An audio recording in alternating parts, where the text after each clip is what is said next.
I can't find a way. Baby, please just tell me if I'm, tell me if I'm, tell me if I'm fine. Tell me if I'm, tell me if I'm, tell me if I'm, baby, please just tell me if I'm fine.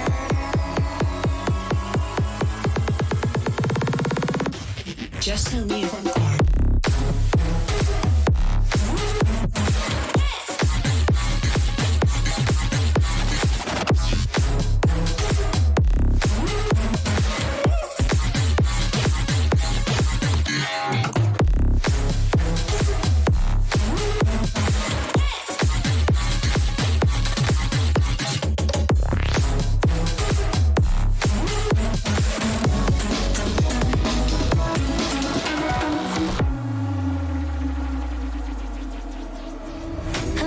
But it's not okay.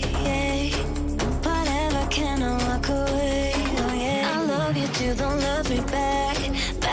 I can't stand this feeling inside my mind. Baby, please just tell me if I'm fine.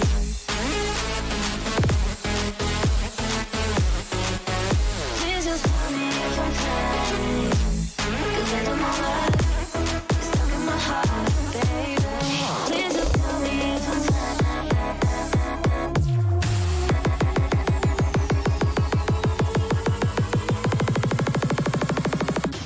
Just tell me if I'm fine.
Welcome everyone to the Autumn Anarchy presented by Xfinity featuring Fortnite. We are excited to have the finals today. My name's Troy, Pip Caswelling next to me, Trevor Confused Caribou McNeil.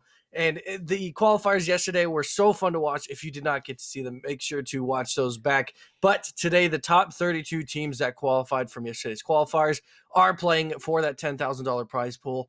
And it's so exciting because we've seen some names before: Johns Hopkins University, Texas A&M. But then we got some really good teams yesterday. Binghamton and Illinois, two of the teams that, going into that just shined in some of the fights. So really excited to see how those guys do today.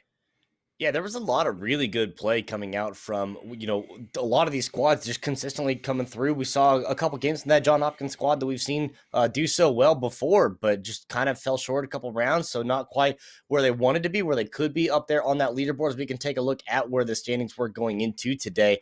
It was just a great spot for a lot of these guys just to move here into this one. You can see just a commanding performance from that number one team between Pitt, Tulsa, and SU, because of the fact that they were consistently one of those teams that was in the top five at the end of every single game. They always had at least 5-10 eliminations to their name, and they just did not let up on the gas pedal. They started yesterday's qualifiers off with a first place, a second place, and a first place in the first three rounds. And after that, it was just smooth sailing for that squad. So expect to see a lot of good things from them. But as you mentioned, there's a lot of teams here that really shined yesterday. And if they're able to kind of clean up some of the finer details of their gameplay and the rotations, it's certainly going to be a really good day of competition. Yeah, and can't forget about Tennessee Tech. I was just talking about Binghamton and Illinois State, in Illinois University, but Tennessee Tech's team looked incredible when looking through their games yesterday. They just destroyed everybody in their fights. I believe that's a squad with Nogsy and all of them. Just ran it down when people were trying to fight them. Northeastern had a really great game last night as well. Pitt, Penn State, and University of Maryland ended out the top 10. So obviously those qualifier scores don't matter as much going into today. They just needed to get top 32, but it's still important to know where you're kind of at in situational in the standings, because obviously you're facing these same teams again today. So it's nice to see if you fought them in one of the games last night, how it affects yourself going into this one. See if everybody does decide to go with the same drops, because we saw an insane amount of teams go to the southeastern side of the map, Caddy Corner, Retail Row, Misty Yeah. Meadows. It was a lot of teams chose to go down there, and Stark Industries was left vacant quite a few times in some of the games yesterday. So I'm interested to see if that switches up today. Yeah, and that's kind of weird because you look at and think about where these guys are going. There's obviously the more loot there. You get the access to the vaults where you can just open all these chests, and it's Christmas morning Yeah. that you get everything you could ever want is right there in front of you. And the fact that they were uncontested yesterday and nobody really did anything about that. The only time they really went through Stark Industries was on a rotation as the zones closed around that area, but beyond that, just not dropping there initially is really surprising, and I expect to see at least a couple teams doing that here today. Guaranteed to have a few squads kind of mixing things up, but it was also peculiar in the sense that these guys are dropping all to Retail, all into Lazy Leg, all into Misty Meadows, and even a couple into Caddy Corner, and players just know where to go because they're used to practicing and dropping where they're used to with their squads, but if no one's going to be going to these locations with vaults and all that loot there, they might as well go there too. Yeah, I mean, seriously, it was very confusing to see how many teams went to that south part of the map, and a lot of the zones usually tend to go more towards the northern side of the maps, or maybe a little bit more central. So a lot of those teams still had to do some major rotates in order to get back into some of these zones, which killed quite a few of them, because obviously it's quite a bit of ways, and there's 4 or 5 teams left around that small area that end up running out of their drops. So it's definitely a rough rotation. We'll see if that does change up today, though. We have 6 games for you guys today. No warm-up games today, so just going straight into the action as soon as we can. Points are going to be the same as far as 1 point per elimination. First place gets 14 points, second gets 11, and it goes down from there all the way to top 30. So we'll see if people can continue those placement points. We'll see if there's going to be any new teams that kind of arise in this top 32, because obviously we've seen a lot out of the top 10 teams already from yesterday's qualifier. To go into a full stacked lobby like this, it's much different. So they're going to have to play it a little bit more, I would say, calm, but it definitely depends on the team. Yeah, and I'm curious to see how that also will adapt into this now that we're getting these lobbies all stacking up with each other. You're getting all these top 10 teams that are going to be slugging it out, because we saw a few early game fights between squads. The John Hopkins, the game I was referencing, is when the John Hopkins team went up against one of those squads that was sitting in the top 5, and then after that, they just couldn't find anything else to go. They were one of the first 3 or 4 squads that was eliminated in, I think, round 3 or round 4, and they went from 2nd or 3rd place overall down to 8th or 9th. Ultimately, they were able to bounce back, obviously, because we saw on the scoreboard up back into the top 5. But, just something like that could happen so early, where a quote-unquote tournament favorite is going to go to their drop, lose their 50-50, and then they find themselves plummeting on the scoreboard because they don't get any eliminations, they don't get any placement points, and they just have to go next, keep themselves warmed up for the next round. And it's a real tough competition, because granted, there with 6 games, you can realistically let 1 round slide.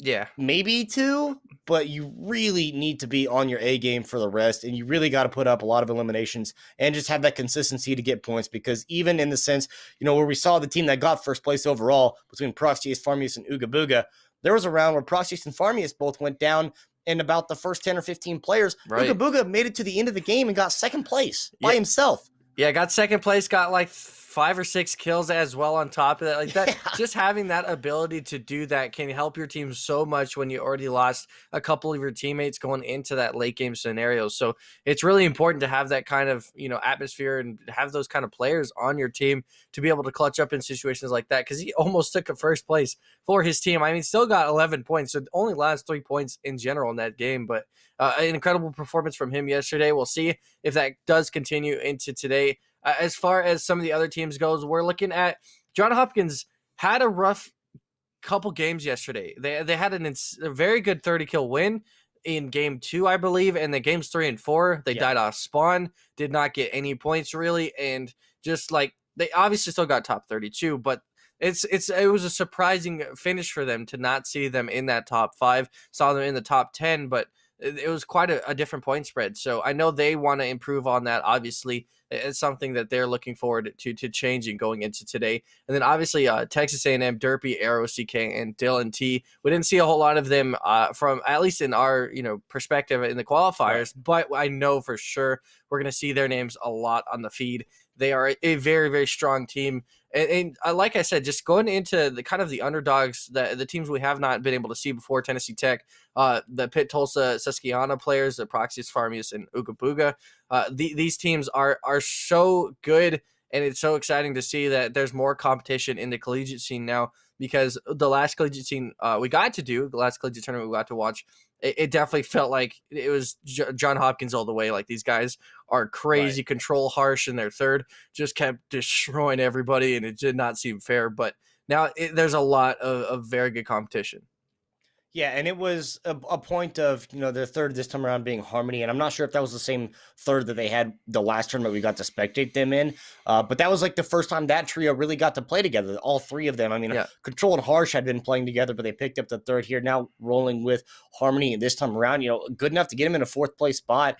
After, I think, 3 or 4 rounds yesterday, they only had about 45 points. So then they doubled the points in the last 2 or 3 games. Yep. So a team that is absolutely capable of popping off there. But then you also mentioned the Tennessee Tech squad, who was a team, as it seemed from yesterday, were just survivors, right? They would get to the end game pretty much every single round. They'd be top 5, top 7 squads, and all 3 of them would still be alive. And that was a thing that we started to see develop, where squads that came out with a numbers advantage stood a pretty good chance because of the fact of they have that numbers advantage. And when it comes down into, well, okay, maybe one squad has lost their full trio, maybe they're only down to 2, and it came down a couple times where you're fighting a one-on-one on one side of your build and a one-on-2 on the other side, and you don't win either one of them, and you find yourself in a second place finish. So squads that we saw surviving to the end game, all 3 of them still there, granted, even without getting any eliminations, because correct me if I'm wrong, but I think it was that John Hopkins squad that didn't have any eliminations until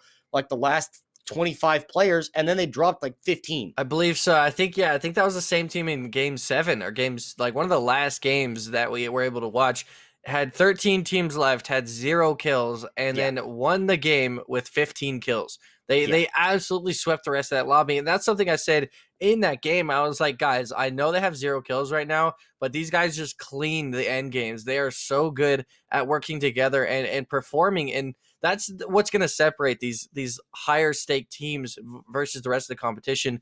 The rest of the teams that just barely got into the qualifiers or got through, like these guys' communication levels and their synergy together, even though it's a different third now than we saw in the previous collegiate tournament, it's still something that is extremely impressive. And that's something also, which I got to give in favor to the Pitt, Tulsa, Susquehanna players with Proxies, Farmius, and Ooga Booga, is they almost, I wouldn't say fell apart in one of those games, but we saw Ooga Booga start to go aggressive, I believe on Nogsy in one of the games yesterday night, and started to go down, and his teammates were like, yo, man, don't end the game. You need you to come back up and not make this a 2 versus whatever scenario. So he ended up, going straight back up after getting some damage on Nogsy, and they ended up winning that game. And it could have been a much different scenario per se if they didn't, if Ooga Booga actually did go for that push and end up dropping down, and they tried to help him, and then someone else dies. It's just a constant spiral. So to have that communication and be close proximity with each other is very important. That's why we stress so much about shockwave grenades too. Obviously, super important going into late games. We see most teams, that's how they use their rotations because it's the easiest way to do that. Other than that, you have the bouncers, and you just constantly stack the bounce and then open up your roof and try and bounce from there. But there's not a whole lot of room if you want to save materials in the end game. Yeah, and mobility obviously the name of the game. Then we saw the importance yesterday as well of the high ground and being able to have the amount of resources granted. Being in arena trios, you get the siphons, so you get a little bit of help and a little assistance from that. But making sure that you have enough resources, and with the trio, it's a lot easier because you don't have to just have the single player expending all of their resources to maintain on the high side.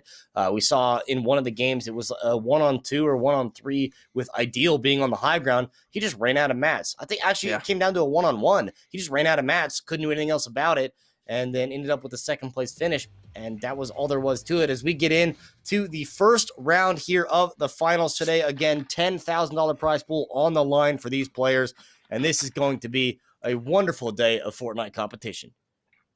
And you know what's crazy is that just reading through chat, Farmius says he actually just got matched with Proxius and Ooga Booga. So that's insane. I think we obviously have seen Proxius and Ooga Booga before, but Farmius was a new player into that group. So it's insane to see that they kind of just picked up and worked really well together. Ended up getting that first place overall yesterday. But we're going into the first game. Looks like to be a little bit different. No one at Caddy Corner this time. Two teams on every other spot down there in the southeastern side of the map, and finally a team in Stark. So now we see the drops come to go through now. 3 teams going north of Doom's Domain. We've seen a lot of teams go up there as well. A very popular spot, so have to keep an eye out for that. Taking a look at Baba Booey Bob, though, there already is some action going down in the kill feed. 27 teams going into this. River going to take some action early, already get that kill to start, and Misty Meadows could be pretty terrifying depending on the other team on the other side of Misty. But Bob's got some nice shields, got that shotgun already, and just looking to improve ever so slightly here and start pushing for these other kills in Misty. Yeah, Apple a Day keeps the doctor away, but a med kit does a lot better. So being able to swap that one out here as we see Spec, Simba, and Rappa, all 3 of these guys were another squad that made themselves pretty known into the late game rather consistently. Just looking for probably a few more eliminations along the way. They always found themselves kind of caught out in a position. But you saw on the feed, River from Ashland, one of those teams that we also see do pretty well here and has done pretty well in the tournament settings. So excited to see what that squad's going to be capable of, because we had really spectated a lot of them yesterday until about the end of this one, as we start to see maybe our first fight here. Adam gonna go into this, already trying to break the wall, get into that. Does not get the wall replacement though, so he's gonna back up just a little bit. It's got to be careful, seemingly by himself going into this one. Doesn't want to take this fight single-handedly. Does make the door edit, doesn't actually get anything out of that. Does get the cone in, so nice build from him. Goes right in with the shotgun as his teammates end up pressuring from the other side. So that's going to be the first knock and the first elimination for this group, as it looks like his team is getting pressured from the other side. He's got to be careful there. Adam doesn't have a whole lot of materials either to work with, so he's going to have to just try and build his way back up, try and see if he can build it back up to the top. Right now does have both of those builds, going to go straight through, trying to find the edit back with his teammates. Obviously nice to have the same skins with each other, that way you all know who's who. Adam missing the edit right there, but his teammate's going to get the window edit anyways, and they're going to take that full squad down, take that fire trap out, win that fight. 25 teams left. Nice little win there for Holly Hedges. Now they get all of this lane to themselves. Yeah, the feed's starting to light up a little bit here, as we saw Alec was one of those players that was dropping in Meadows a lot yesterday. We saw an incredible clip from him yesterday, just with the shockwave grenade and the pump shotgun. Went in 1v3, took all 3 eliminations, and then went on like nothing else happened. But, you see the names on the other side. This is a team between Mars, Beggs, and Seven that was doing very well. But Baby Carrots, Papa Booey, and Alec is a team that was sitting in the top 5 entering into today's competition. So just the downright consistency that they have put forward to always find themselves in the late game, always getting those placement points here. But Beggs, Seven, and Mars was a team that was not afraid to W key anybody. They'll take any fight that they can find. And more often than not, they were coming out on top.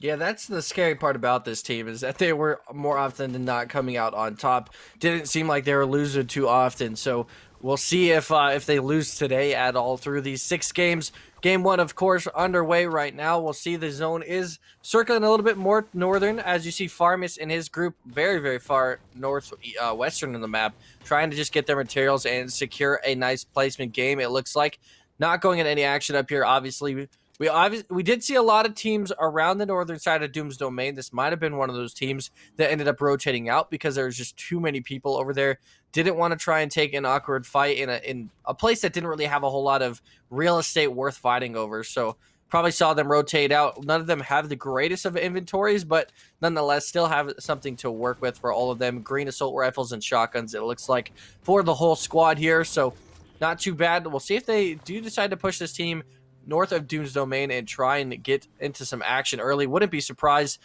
All of them have an assault rifle. Ooga Booga's the only one without a shotgun. So that's the kind of your only worry here going into a team that has gotten a decent amount of loot in comparison to you guys.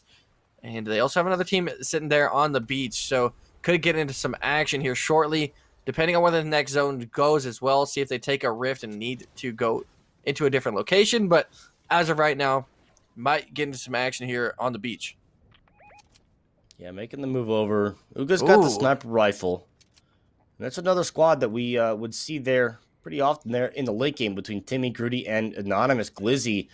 A team that was one of those surviving squads. All three of them usually there. Snipe going to go a little bit wide this time. But, you know, this trio being this far out in the boondocks pretty much by themselves, probably not expecting to really come across anybody.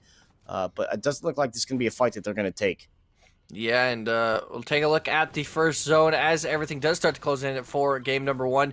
A very northern side zone, so everybody going to that southeast part of the map. Southwest even has quite a bit of ways to go, and this is what I'm saying for those teams that drop into retail and Lazy Lake and Misty Meadows. No one dropped to Caddy Corner, but it looks like someone did rotate in there at least.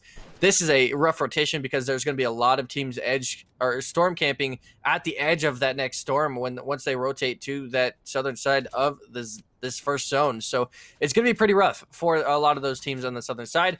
Farmies, Ooga Booga, and Proxius looks like they don't want to get into that action right now. Obviously, we've seen their inventories. They don't really want to mess with this team that could have a much better loadout than they do currently. So probably not going to decide to go with that. They at least want to get another shotgun on to Farmius or Proxius, and see if they can get some action there.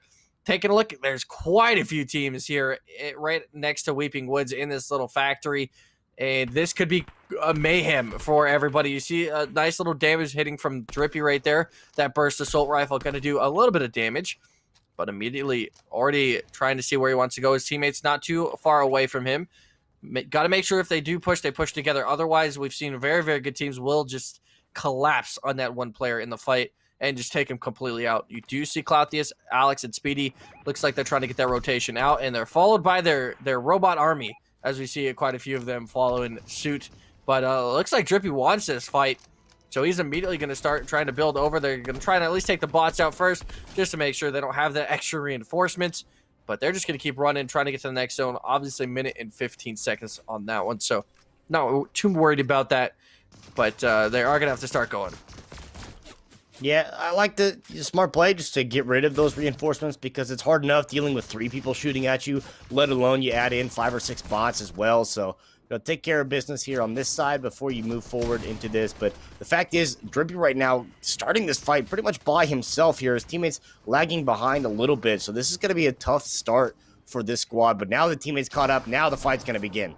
Yeah, now we're going into it. Sam Drippy going right in. Nogsy looks like got unnocked, so nice to see him already starting off right. As we see, Alex has no meds. Storm is already kicking. This is a really rough fight for these teams. Now you really want to get these siphons if you're going to continue this fight, and this team has no meds, so they need this absolutely. Nice little bit of damage going through right there. Nogsy takes down a whole squad by himself. Speedy goes down, so he's going to drop down to the Storm, get that extra siphon for the team pushing up against him. Now it's just Sam and Drippy left alongside in the southwestern side of this zone, already pushing from the Storm. He's going to try and regroup with Sam here. You hear them using that bandage bazooka, trying to get their health back together.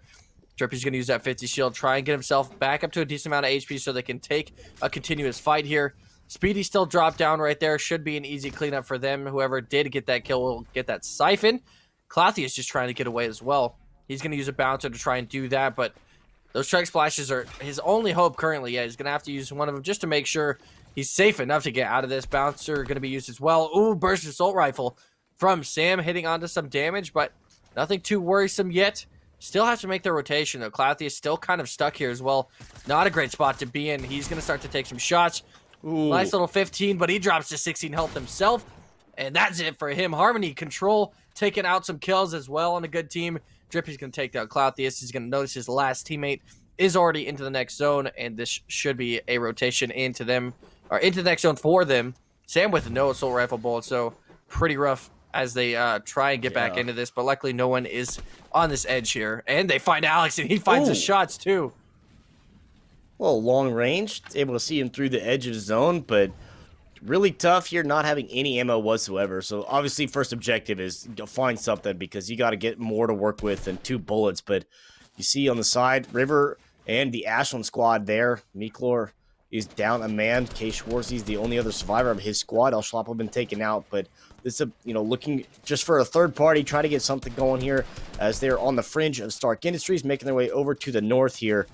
At least you have the high side. You're able to control and watch these players below you trying to make their way up this hill, because it is pretty tough being able to go up and over this. It's obviously a very steep embankment, but he's not going to wait for that at all. He's just going to W key right in. Miklor taking so much damage, dropping out of 72. Didn't really return that favor on the fight either. He does have quite a bit of meds, though, to get through, but K. Schwartz is going to go down immediately, so he's going to get cleaned up. He at least did get a knock onto River, but they are going to take him out in its return. Miklor just needing to find a spot here to get those minis and that 50 shield off, but Duke constantly pressuring him, knowing this is the only player left in the squad. Other 2 already knocked out. El Schlappo once again taken by the authorities. K. Schwarzy dropping down as well. Nice shotgun shot from Miklor. Does drop Duke a little bit here, so that is going to scare him off for a little bit. Might give him time to get some meds off here, but Scrub on the other side is not giving him a chance to get anything off. Luckily, floppers are almost instant, so that was pretty easy to secure for himself. Miklor just trying to get to a spot to keep dropping down and get these minis off. Finally does get one off, but still getting constantly pressured. He does go out, gets a nice 90, able to at least turn this fight around potentially in a 1v2. Trying to make some nice edits. You see Miklor's going to take this opportunity on, since he did get scrubbed down 90 HP, he's going to take this opportunity to use the minis and maybe the 50 shield. And drop down, but he gets his knock. Immediately gets traded in return, though. Miklor almost taking that back for the team. Harsh getting a knock as well. They're going to pick Duke back up and start to go, because this zone is already hitting them.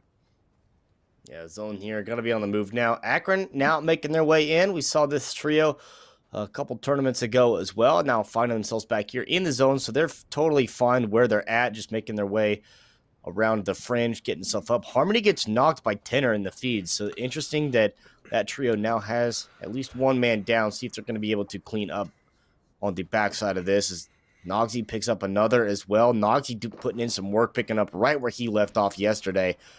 And I like the sniper rifle. We didn't see a whole lot of it yesterday, at least not a whole lot of effectiveness from it. So we'll see if these players actually are going to utilize them, maybe take a few pop shots. As Nogsy continues to pick up elimination after elimination in the feed. But the rotation to the north side, just kind of get there early and hold on to this area. And this is a trio right here that we're going to have to watch and keep an eye on as things go on. Harsh does get a little bit of revenge, taking down Tenor, so they're able to kind of even things up a little bit. But this trio we're looking at, and the one that they're looking at, Exov, Tavares, and Alonzi, another squad that was just absolutely W-king everybody and taking them out as they went from box to box. So things definitely going to start heating up here soon as these zones come in. Yeah, Dini, Infant, and Nogsy already with 5 kills. Nogsy obviously squad wiping an entire squad earlier, but carrying this team so far in this game. 19 teams still left alive as we go through. Proxies, Ugabuga, and Farmies all looking pretty healthy right now, but their inventories definitely struggled. We saw their drop did not work out as they planned. Obviously, a couple teams ended up dropping in that same scenario, so all of their loot pretty much taken away from them, so they really have to rely on taking someone like that Akron team. Probably not Harsh Control and Harmony, but you got to take one of these teams out and try and see if you can get their loot. Snipe barely missing from Ugabuga right there. Right on the edge, though, so they're not in a terrible spot. Sniper is going to hit as well. Nice little 100 damage coming out from Ugabuga, but still, they really need to, I would essentially say W-key a fight, because he's also out of sniper bullets. They really don't have a lot to work with. They need to just either go all or nothing or just play for top 5 placement. Yeah, and being able to get the placement points, I mean, there's nothing wrong with that because once you get to a spot where you get into top 10, top 8, you can kind of mitigate with the points that you lose from placement with eliminations. But if you're finding some troubles even picking up eliminations, then you're really not worried about a whole lot other than just kind of playing safe. But, this trio right here, obviously not having any issues getting their eliminations and doing well enough to keep their placement points up, trying to engage a little bit here down on the far side. But Dini, another player yesterday that we saw kind of recklessly, had no shame whatsoever, just going through boxes and W-King straight through everybody with his teammates. And, they all of them would just free fire a wall and smash their forehead into it and then go straight through and into the box and get the elimination after elimination. So going to see if they're going to be able to continue doing that today or if they're going to maybe be a little bit more conservative, knowing that the average skill has kind of gone up with a lot of these teams. But, this is kind of just those early lobbies where everyone's kind of getting a feel for each other, kind of looking to see what's the play going to be, how are we going to do this. And after that, round 2, round 3, round 4 really start to get interesting. Yeah, we'll get a bit interesting. Proxy's taking a little bit of damage. This is a chance for them, though. There's only 2 players above them. As we see, Akron Fear is going to take down Harmony, at least knocks him down temporarily. So Harsh and Control trying to figure out if they can get him back up. If he's in a safe enough area, it looks like they are getting him easily back up. So just got lasered from a distance and immediately ran back out. Fear did get pretty low himself, too, so has to worry about that. Harsh only has minis, got a couple crash pads, though. Could definitely help his team out. We'll see if any of them has some shockwave grenades. That's going to be the major thing rotating into this next zone. In zone number 5, Cut's going to get a couple, or a knock at least, and a kill there as well. That's another team from Akron. See if they can control this game. Control, speaking of which, has a very, very nice loadout. Is going to have that legendary Stark Industries rifle. Definitely a very nice, DMR type of weapon in Fortnite. Definitely does a good amount of damage. You can hit those headshots. It's perfect at what these guys are doing. Making those edit windows, getting some nice shots in the late game, and taking out some free kills. Harmony also has one as well. And to add on top of that, a legendary pump is insane. It's not bad. Harmony's got a pretty good way to try and win this fight here. Nags is going to go down to Alec. Seeing them do really well, surprisingly. Not surprisingly, but for the first in qualifiers. So we'll see if Alec can continue that streak, because he was 1v3 yesterday, and if he has that confidence level today, it'll be a monster of a game. Yeah, to a point where it was also in a situation that you really don't expect that to come out in the way that it did, with Alec just going straight into 2 1v3, comes out on top in a few of those fights and engagements that they had. If your teammates are able to support you a little bit, give you that follow-up and just match your aggression, then that is a trio that is absolutely terrifying to watch here. But, right now with Noxy in this squad getting 5 eliminations, could use some upgrades only having a green AR, but they have the mobility, they have the utility as well. They got the grenades, they got the chug splashes, and sitting relatively healthy across the board between all 3 of them as the zone's coming in. Vehicles coming in to make sure that these guys are going to rotate in safely, but now everyone's just kind of starting to hole up, trying to see as many trios stay alive as they possibly can, as long as they can. But find yourself under fire from 2 different directions is not ideal, as Simba is going to get 1 knock onto Baby Carrots there, and the rest of them are just going to make sure that that vehicle is out of the equation. Yeah, that's obviously some nice mobility taken out of the equation, like you said. Probably Bob by himself down there, not really in a great spot. Looks like he was knocked as well, so he's down for the count. Nogsy, Infant, and Dini going to start their rotations. Insane inventory for just Nogsy alone. I'm sure Dini and Infant are matching pace with that, but 4 shockwave grenades, a very, very nice amount of meds. You got the 4 chug splashes and 1 mini. It's not, the best you could have, but it's a great inventory for at least this late game scenario. We are going to see 2 crates going to be dropped right in the middle, so we'll see if anyone goes for that. Bob is going to be fully taken out. Looking at Coach Clay Slight and Hunnits over here. Don't see any Jacks, so Jacks might have dropped down or playing with a different third today. Not sure what the plan is here, but looks like Dylan, AeroCK, and Derpy are already on their rotation. That is that Texas A&M team we were talking about. Very, very strong team. And it looks like, so no Jacks today. They did go with Canadian Coach. They got Slight and no Jacks. They got Hunted instead. So looks like they're changing up the system for today's tournament. Today's finals, at least. See how that works out for them so far.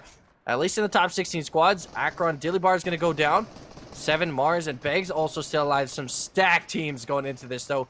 Just seeing these kind of players is it's going to be rough for a lot of these teams rotating into this next one. Alec by himself, especially. Yeah.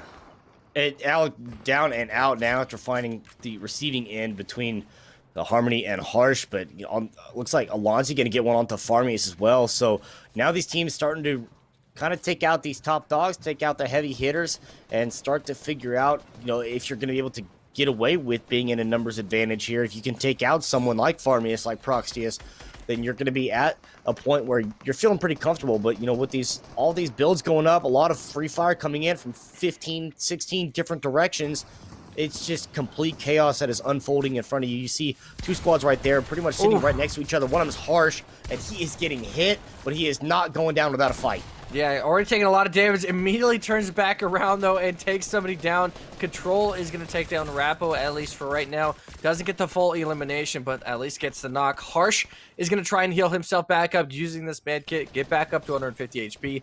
They're trying to get Harmony back up to as much HP as they can get him up to. Not a whole lot of meds working out here for this team. Spec and Rappo both down. Ooga Booga going to come in a rotation and take them both down simultaneously. Simba, the last one on that team left alive. He is actually going to take down Ooga Booga, but Harsh immediately there to try and return the favor. So now they have Ooga Booga down right next to them. They're not sure of that one, obviously. Proxius might just be able to get that res off, and they don't even know that he is knocked currently. So that's a really good situation for Ooga Booga and them. Control, Harmony, and Harsh almost could have just taken down a very strong squad right there, though, if they kept pushing on that small area. Next rotation is going right into Doom's domain here. So a lot of these materials going to have to be used on this rotation. You're going to see Harsh having to try and make sure every edit is his own on his tunnel over there. Everyone's going to follow behind him. He's going to make sure his tunneling effectively works out for himself. You're seeing quite a few teams doing that same issue. The best rotation would probably be able to shockwave yourself into Doom's domain. You got the crash pads coming out as well. Yep. If you can secure a house in Doom's domain, you can actually turn around and take some shots at these people running in. Yeah, this is kind of interesting to see how this develops with all of these teams, putting themselves in these positions. They're all so close to each other, making these rotations, tunneling across, and, with so many stacked lobbies. I mean, there's still 13 squads left alive here as you start to get a couple drop. Control gets one, Noxy gets one, Tavares gets Proxius, so looks like I think there's only just Ooga Booga left in that trio. Ooga Booga dropped too. Yeah, this is going to be tough. Proxius actually gets one on the return side. Looks like the storm damage would have been enough to help him out here, but now things starting to stack up, especially in Doom's domain. This house, they're just adding on to it. They're making their own renovations, and they are going sky high. Dini, Infant, and Noxy up on the high side, and they are going to be the ones looking to keep control over the rest of this. But you just see the chaos in the trenches, and this guy's going to be slugging it out here soon. And now Ashland trying to contest on the high side. A crazy fight for them to take. River obviously just trying to get out of that situation, but to try and take height from Noxy, Dini, and Infant is a death sentence, essentially. Duke taking down a couple of players as well as Alonzi. AU not really doing too well. Once they got that push up to the top, it looks like a couple of them did drop down. Begs, Mars, 7 trying to just escape from this area. Dini going to try and push them out of that effectively. So 7 kills so far for this team. 9 teams left in total as Sov gets dropped down. Duke doing a nice job down there, securing the trenches. As soon as I say that, Alonzi takes him way out. He does get the kill onto Sov, at least an extra point for his team. Harmony going to take a drop as well. We'll see how everyone's in rotation, though. Mars, 7, and Beg still left alive. Cut, Fish, Flicks, and Sash still alive for Akron, as well as Akron, Fear, and Amazing Kid. So both of them still pushing on forward as the Akron teams try and take a win in the first game of the day. Dylan, Derpy, no Arrow. It looks like Arrow did drop down, so just Dylan, Derpy, Control, and Harmony and Harsh all still together. This is where they shine. These pushes is where the lethal action need to come through. Mars does get separated from Beggs and 7 going into this one. Hyde still insanely controlled by Noxy, Dini, and Infant. That is rough for the rest of the lobby. 9th zone, though, closing in. 5 teams left. Almost all of them in trios. We are only missing about 1 person well, 3 people in total. So a couple duos in this one, but still some very, very strong trios left alive. Harsh, Harmony, Control. You also have Infant, Dini in return. Dini takes down Harmony completely, and they cannot return the favor, so he gets traded for free. You're going to see Dylan takes down Beggs as well. Control's going to get lasered in the air. He's going to throw a shockwave to try and send somebody out of the zone. It's going to effectively hit somebody, but Harsh going to get thrown out as well. Harsh luckily back in just barely. Control back at the top, though. That's a really important situation he for fell. him. But so many people getting fell. thrown out, and Control fell down. It's just left Derpy and Harsh, as we see 2 people left alive in this one. Control obviously knocked down Harsh with no mids, 110 HP in total. You hear the Bandit Bazooka. That is Derpy in the distance, trying to stay alive in this scenario. He's going to find him, and Harsh is going to find the kill. 19 kills for Harmony, Control, and Harsh. An insane first game recovery from this team. Johns Hopkins University off to a strong start. And that's a statement right there, as they put themselves in a perfect position right there. I mean, Control went to the high side, tried to launch some people out with those grenades, and what a great showing from that squad at the end, especially to come out and get that last kill. Unlucky that Control fell to his death. Fall damage is always just the most dangerous lurking predator. You never know it's there, and all of a sudden you try to waterfall, and you missed it by that much, but able to still come out on top, even with only 10 health and like 60 or 70 shield, I think was the number he had, was able to get the shotgun shot to connect onto Derpy. And that, even that trio without Arrow was still keeping themselves alive. They were surviving through and through. They didn't make their name, in the feed very present, but they were able to make it all the way to in-game to get a second place finish and still able to perform very well. It's a good start for them, but a phenomenal start for Johns Hopkins, and I'm excited to see how they continue moving into game number 2. Yeah, incredible use from shockwave grenades from Johns Hopkins as well. Able to throw some people out of the zone as well as get themselves back up to a better spot. You saw Control was able to do that, able to throw one, launch a few people out, and then also use an extra one to throw himself back up to the top, in which we thought Infantini and their third was going to be able to control that, and Nogsy were going to be able to control that height, but they somehow dropped down or decided that they wanted to push into the trenches and instead gave up that height advantage, which immediately gave Control all that actual advantage because he was able to retake that for himself. Obviously, like you said, he did drop down and unfortunately couldn't get the waterfall into effect, but still an insane game. 19 kills is ridiculous for this kind of a lobby to be able to clean that up. So Harsh, Control, and Harmony, their third still kicking in. Harmony still playing really well with that team. So excited to see them. That's exactly what they wanted, though. Going off of yesterday's games, they needed that 19 kill victory. Yeah, and a great place for them to start out because of the fact that they had a couple games where they finished a little bit earlier. But, like you mentioned with Nogsy, Dini dropping down into there, and they were challenging the Johns Hopkins squad. They actually got one knocked. They got one elimination out of that squad. But then after that, they weren't able to do anything else beyond that other than just get eliminated because there was like 2 or 3 full trios that were sitting down there in those buildings in the trenches. Yep. And I don't know, maybe they ran out of materials. They just couldn't maintain the high ground anymore. But as soon as they dropped down, as soon as they challenged everybody that was on ground level, they found themselves on the receiving end of the bullets. And that's not really where you want to be. So unfortunate for them to drop out, but a good start. We saw 13 or 14 squads still moving into like zone 7. Yep. So definitely going to be a little bit chaotic here as the team's still starting to get a feel for each other, figure out how these lobbies are going to go. I'm excited to see it again, see what the adjustments are going to be made because of the fact that now you got an idea where everyone's going to drop, what they're going to do, see if you're going to win a 50-50. Maybe you're going to find somewhere else to go because you want a 50-50 somebody else, or maybe you just want to go somewhere by yourself and not have to worry about anything at all.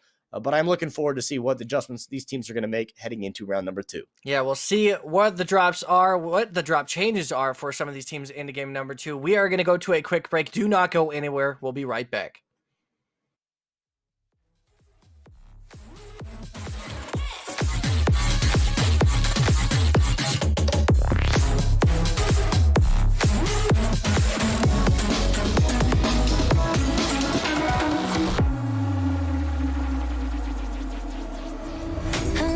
But it's not okay.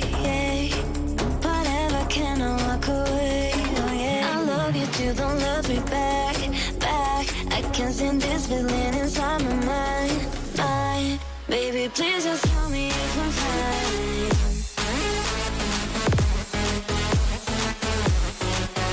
Please just tell me if I'm fine. 'Cause I don't know love is stuck in my heart, baby. Please just tell me if I'm fine.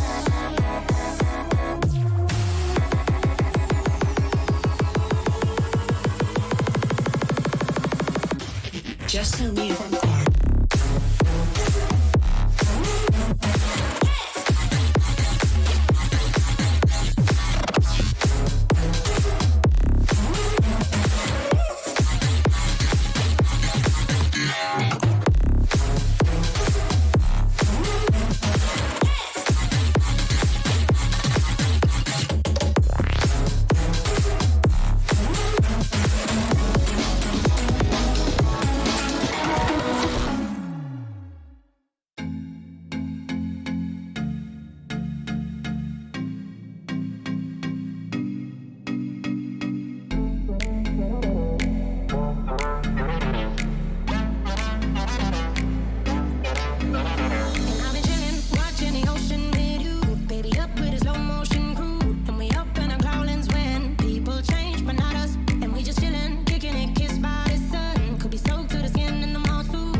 single word. Cause you got me haunting, haunting.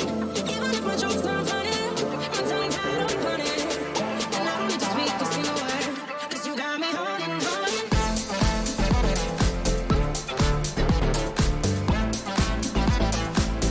Cause you got me haunting, haunting.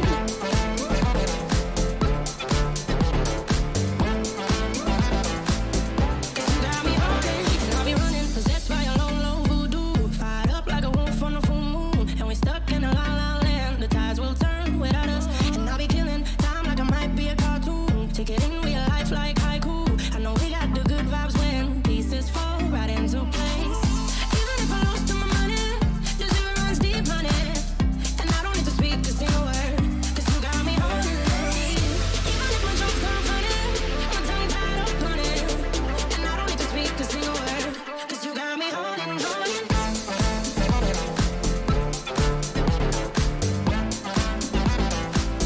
Cause you got me haunting, haunting.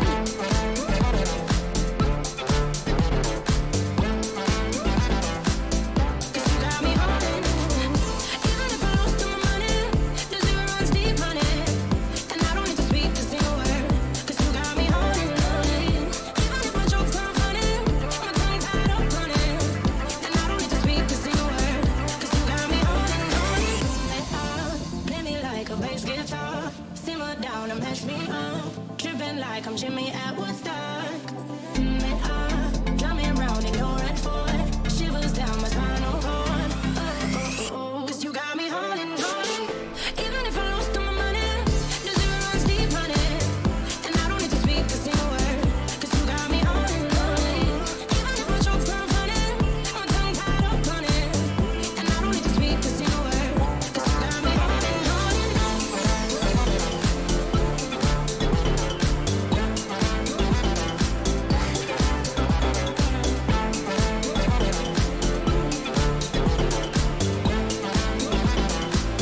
Cause you got me haunting, haunting.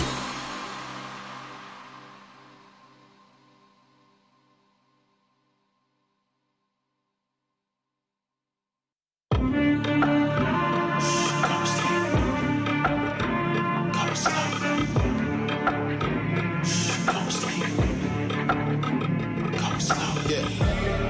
They was sleeping, they was snooze on me. I was dreaming about what food to eat. Why they sleeping, why they snoozed on me? I was seizing opportunity. Now they don't know what to do with me. I keep going hard like I'm in puberty. Rebellions in my blood, there ain't no ruling me. Coming for the top, this is a mutiny.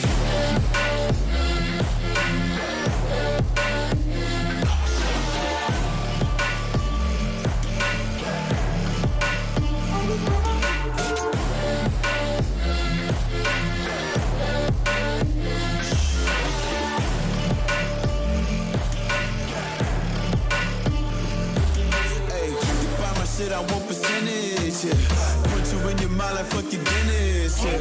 You never had a chance like an abortion. Broken, you don't wanna play with me, that's forfeit. Oh shit, took it to a place they never thought he could.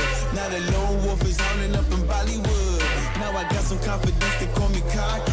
Like a fucking tiger in the eye, I feel like Rocky. I am untouchable, I cannot fuck with you. I do not follow rules, makes me uncomfortable. I got all this passion and desire, force my path with the fire. Never passive, I acquire till I'm crashing your empire.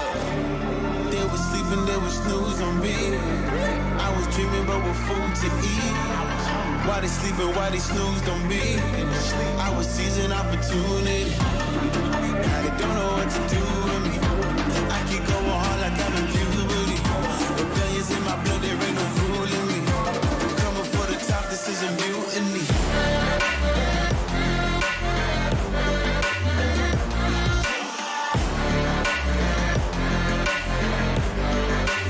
Don't know what to do with me.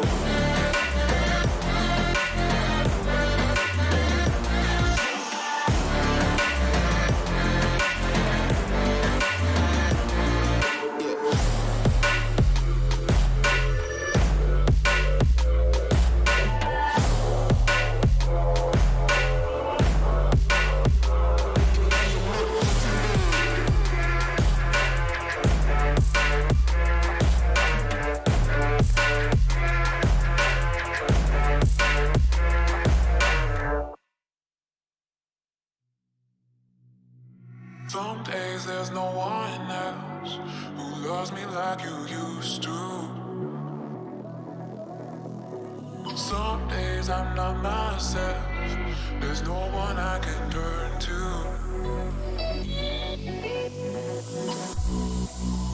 All the feelings that we shared are in the past.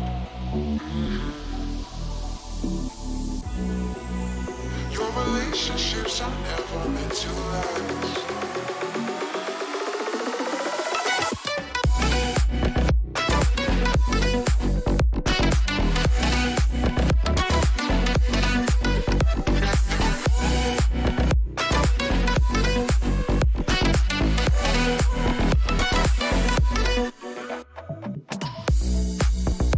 All the feelings that we shared are in the past. Your relationships are never meant to last. It might take some time, but I'll be alright. I'm moving on, moving on.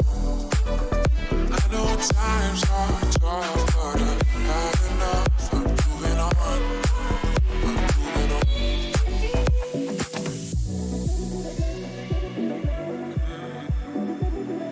Moving on,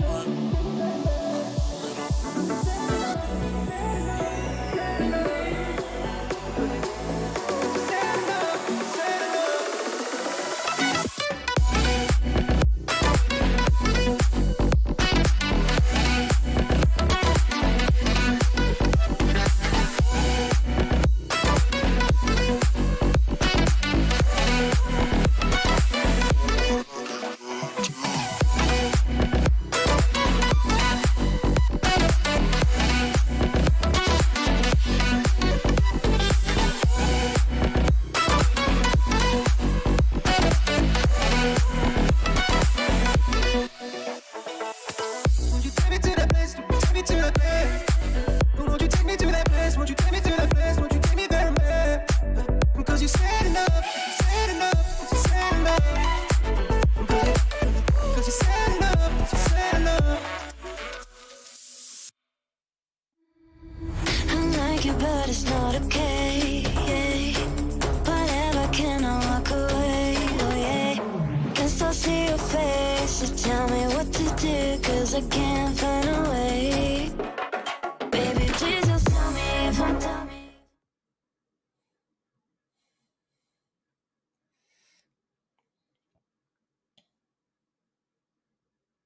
My mic's muted. Welcome everybody back to Autumn Anarchy, You're dumb. presented by Xfinity, featuring Fortnite. My name's Troy, Pipcast Welling. Next to me, Trevor Cusey, Caribou McNeil. Thank you guys for watching so far. Game number 2 about to be in action underway here shortly, and really excited. Obviously, an insane first game coming out from John Hopkins. 19 kill victory for them.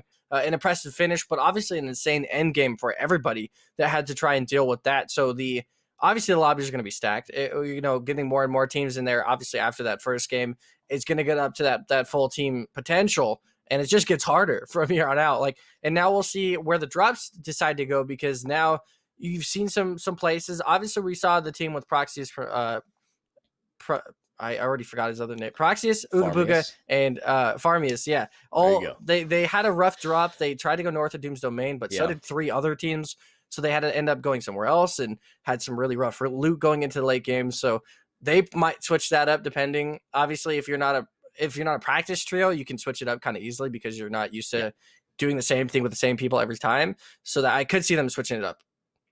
Yeah, that's kind of the coin flip as to what's going to happen this game. You know, the teams that didn't get the drops they wanted, they lost the 50-50s. Okay, maybe, like I said, you have 1, maybe 2 rounds that you're able to give something up here, but with only 5 games left to play, you pretty much got to have it figured out this game, and if not this game, by absolutely very latest next game, and then you have to be on your A game after that, because giving up 2 rounds of points is just not going to help you at all, moving forward into this, trying to be part of the players that cash in this $10,000 prize pool here. But, with round 1, all those points mattered. All those points counted. It wasn't just a warm up. So, every single one of those definitely setting the pace here for a lot of these squads. And, when you have John Hopkins come out like that with 19 eliminations and the win, that's a statement start to this tournament. And I only expect them to try to now play consistently. They don't have to absolutely pop off and frag like they did. Right. But obviously they just want, top 5 finish, at least 5-10 eliminations every round, and they should be coasting pretty good from here on out, unless we see something else crazy happen like that again. But only time's gonna tell. Yeah, and that's what teams, practice is those late game scenarios that we always see John Hopkins thriving in, is being able to get kills in the late game, getting your nice rotations as a team, and being able to build your way around and tunnel your way into the next zones. But now game number 2 underway, seeing quite a few teams going south once again. Caddy corner not being hit again, though. Interesting enough, we are seeing these teams, 3 teams actually, going south of Caddy, not even going. Looks like maybe one of them on a redirect. We'll see. A couple teams still in retail. Looks like maybe some change up there. One team in Stark, and everyone else still going around Doom's Domain. Still a couple teams there as well, but retail already into some action. 3 teams here this time. So retail in a bit more, and now you can already see that people are changing up their drops. 32 teams in this one, so just missing out on one team. Finally getting everybody back into these games. Now it's at full strength. It's scary now. I mean, it was scary before. You just saw John Hopkins' team drop 20 kills in a very competitive collegiate lobby. And now you have throw on, 10 more teams, and it just gets scarier. So we'll see what happens progression-wise in game number 2. Already some action here, though, as we see Speedy Clouthius and Captain Alex into some action early on top of this snow mountain here. See if they do get into any immediate fights. Obviously, not really an insane amount of loot for 6 people here, yet alone 3. Right. So a lot of people going to be struggling in this area. Going to have to just try and take these fights with the assault rifles. No shotgun for the close range, and just have to hope for the best. And the early exit they took last time around, not feeling in a position that they want to repeat that. So maybe thinking that this is going to be a little bit more isolated of a drop, but lo and behold, here is another squad right next to them, is already starting this game out. Ooga Booga getting one. Farmius gets knocked, but with this trio here, as you said, not a whole lot of loot for 2 squads to be able to share. So only one of these, I imagine, is going to walk off this mountaintop unless they just decide, you know what, I don't want to be here anymore. I don't want to play with you guys. We're going to go somewhere else and try to find some more loot anywhere else. But it's interesting to see, like you said, that these players now starting to kind of alter their drops, kind of change things up a little bit. And the squad that we expect to see going into the late game, Ooga Booga and Farmius both going down. Proxy is able to answer back in the feed, but this is a very interesting engagement. And you see Mars and Baby Carrots as well, another 2 squads fighting very early on. I think they both dropped into Misty last round, so these teams still pretty consistent as to where they go. We'll see if it's going to pan out for them this round, or if they're going to have to change it up for the next one. Yeah, you already see a knock going down here on the Speedy, but it looks like they're able to get him to a safe situation. Clouthius, though, by himself outside against an entire trio. That is going to be an easy kill for them. They are going to know where Alex and Speedy are as well, just knowing that Speedy just went down. Doesn't have any time to heal back up either, so they have to try and maneuver their way around. There are some bandages here at the minimum to at least get him to 75 HP, but no shotgun for Captain Alex. It's just going to mean a very, very tough game for that team trying to get out of that. Shield potion dropping out of that ammo bag, not too bad. Their Proxy's can get himself to 200 HP or close to it. No Ooga Booga for the temporary time being, as Farmius and Proxies were able to clean up in that fight. Ooga Booga took down 2 before he went out, so would like to try and avenge him later on in this game. Mars is going to get the full elimination onto Baby Carrot. Psych going straight into a battle in retail. Rose, Simba Spec, and Rabo once again. It looks like Psych's by himself right now. You see his teammates are going to rejoin him in this push. See if he can get that floor replacement. Does actually get that. Does not get the stair under it. We'll see if they decide to go in. It looks like right now just going to play the passive game. Try and see if they can take a wall. If not, just going to wait on the outside skirt. See if they get a nice shotgun shot. Then you can make the aggressive push from there. You see some shots being returned back and forth. Spec is going to jump straight out, so Psych could actually get something here. If he does get that replacement, he does get that wall to go straight through. He's going to knock Still down completely. Or, sorry, Still is his teammate. He's going to knock Rappo down completely. And Sam going to be taken down by Flacco. Simba's going to take down Still. But they're going to immediately return that onto Spec. So just constant fighting here. Infinite Noxy takedown 2 as well. Dini, all of them taking down 1 kill there. And they're going to get this res onto Still. Secure a couple kills and keep moving on forward here in retail. You still have 1 player, Simba, causing a nuisance here. Still almost dropped down there. Almost got that full elimination onto Still. And they actually don't get him in time. So Still's going to drop out of this one, unfortunately. Yeah, unlucky that you can't capitalize on that. But, this is the trio we just saw. All 3 of them pick up 1 apiece up here in Sweaty. we saw a few teams also dropping onto Craggy. So the fact that, a few of them going to the north side this time around, and I think we saw them drop into Sweaty yesterday one or two times, but curious that this squad are able to have that flexibility to change it up.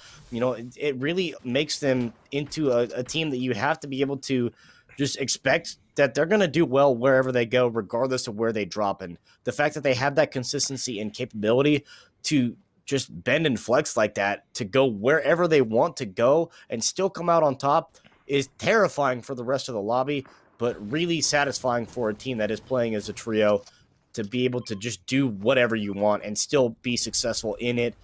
We saw a couple earlier exits for a couple of them last round, but, now that they have potentially taking control of Sweaty by themselves is fine, but this is where a lot of the action is around. You see 3, 4, maybe 5 squads on your screen at any given moment here in Craggy, and not really sure what made Craggy so popular between last game and this game, but apparently it's the hot spot.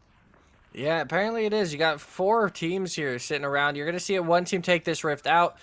They're going to maybe wait to see where the next zone does go and then try and take that once. Simultaneously, that does close in for right now. All going to sit up, heal up, let Harb get himself back up to 100 HP, and then rotate out.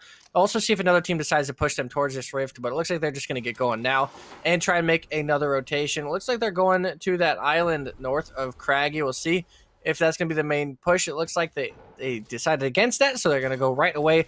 Alonzi, Tavares, and Sav going into a fight here, though. As we see, it is going to be against K. Schwarzy and his trio in Lazy Lake. Another very centralized zone right above Lazy Lake this game, so not too bad for them. Sav is going to get taken down first, though, in this battle. Straight into Meeklor, though. Alonzi going to get a lot of damage, but not take down the kill. And Tavares, the only one left alive, as both of his teammates get knocked and taken out. Just left to him. He's got a green pump. Got the wall as well, but cannot find the shot. Goes down. That is that trio out for the count. 75 players left in this one. Lazy Lake taking over. Yeah, that staircase just put right over the top of Tavares. Just could not let him move at all. So really well played by the aggressor just to be able to move in, stop him from going anywhere, and then secure the elimination. As we mentioned, though, Hunnit's coming in here for this trio for NU, Slight, Jax, and Canadian coach yesterday. Now we got Coach Clay, Hunnits, and Slight today, finding themselves up here on the northwestern side of zone, and a team pushing up on them. It looks like this is not a fight that they're really ready to take. It's Timmy, it's Anonymous, Glizzy, and their third of this trio now pushing up aggressive, and we saw them have a pretty decent amount of success yesterday in situations like this. Yeah, we definitely saw Timmy at least in a lot of situations like these. His teammates didn't live too often going into the late game scenarios. It was usually him by himself trying to hope for the best, but hopefully this game or this day of games turns around for that team. Slight going to be helped hit a bit here by Hunnits as he gets back up to the height advantage here. Going to help him out. No shields left in Hunnit's inventory, though. Only has those medical supplies. So that's the only thing he is going to be working with for the temporary time being. Would like a siphon, obviously, for all 3 of them. They are going to get dropped a little bit off of their high podium here. It's still going down. Hunnit's going to catch himself, though. And still constantly being shot at. Got to take that robot out. He's just being a nuisance at this point.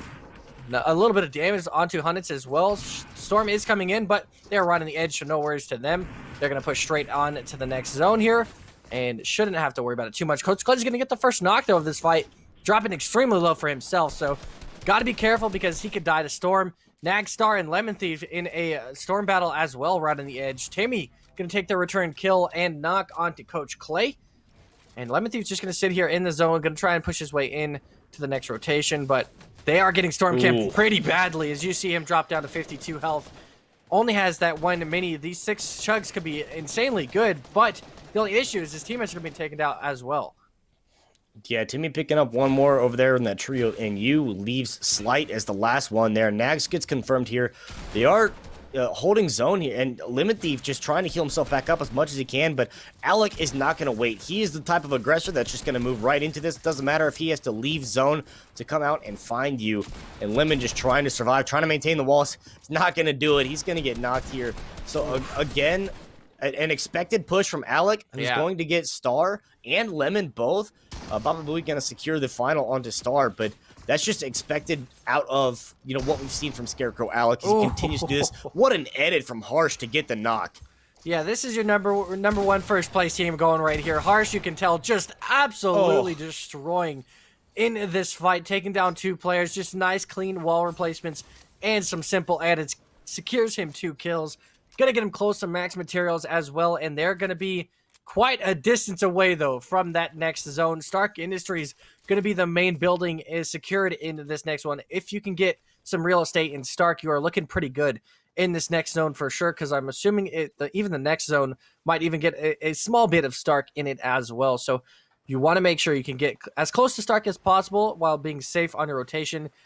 The only issue is this river right in the middle could cause some problems depending on if you want to be a team that crosses it now, or you have to wait to see where the next zone goes and then cross it later. It obviously goes 50-50. It could go either side of that river, but for right now, these teams are all secured. That team up north, though, definitely going to have quite a bit of ways to go. Looks like the pink team flying up from the northeastern side did have a rift or something that was able to get them quite a distance away, so they're already moving pretty easily. One team still left in Salty, and everyone's just trying to recuperate, getting into storm number 3 here shortly.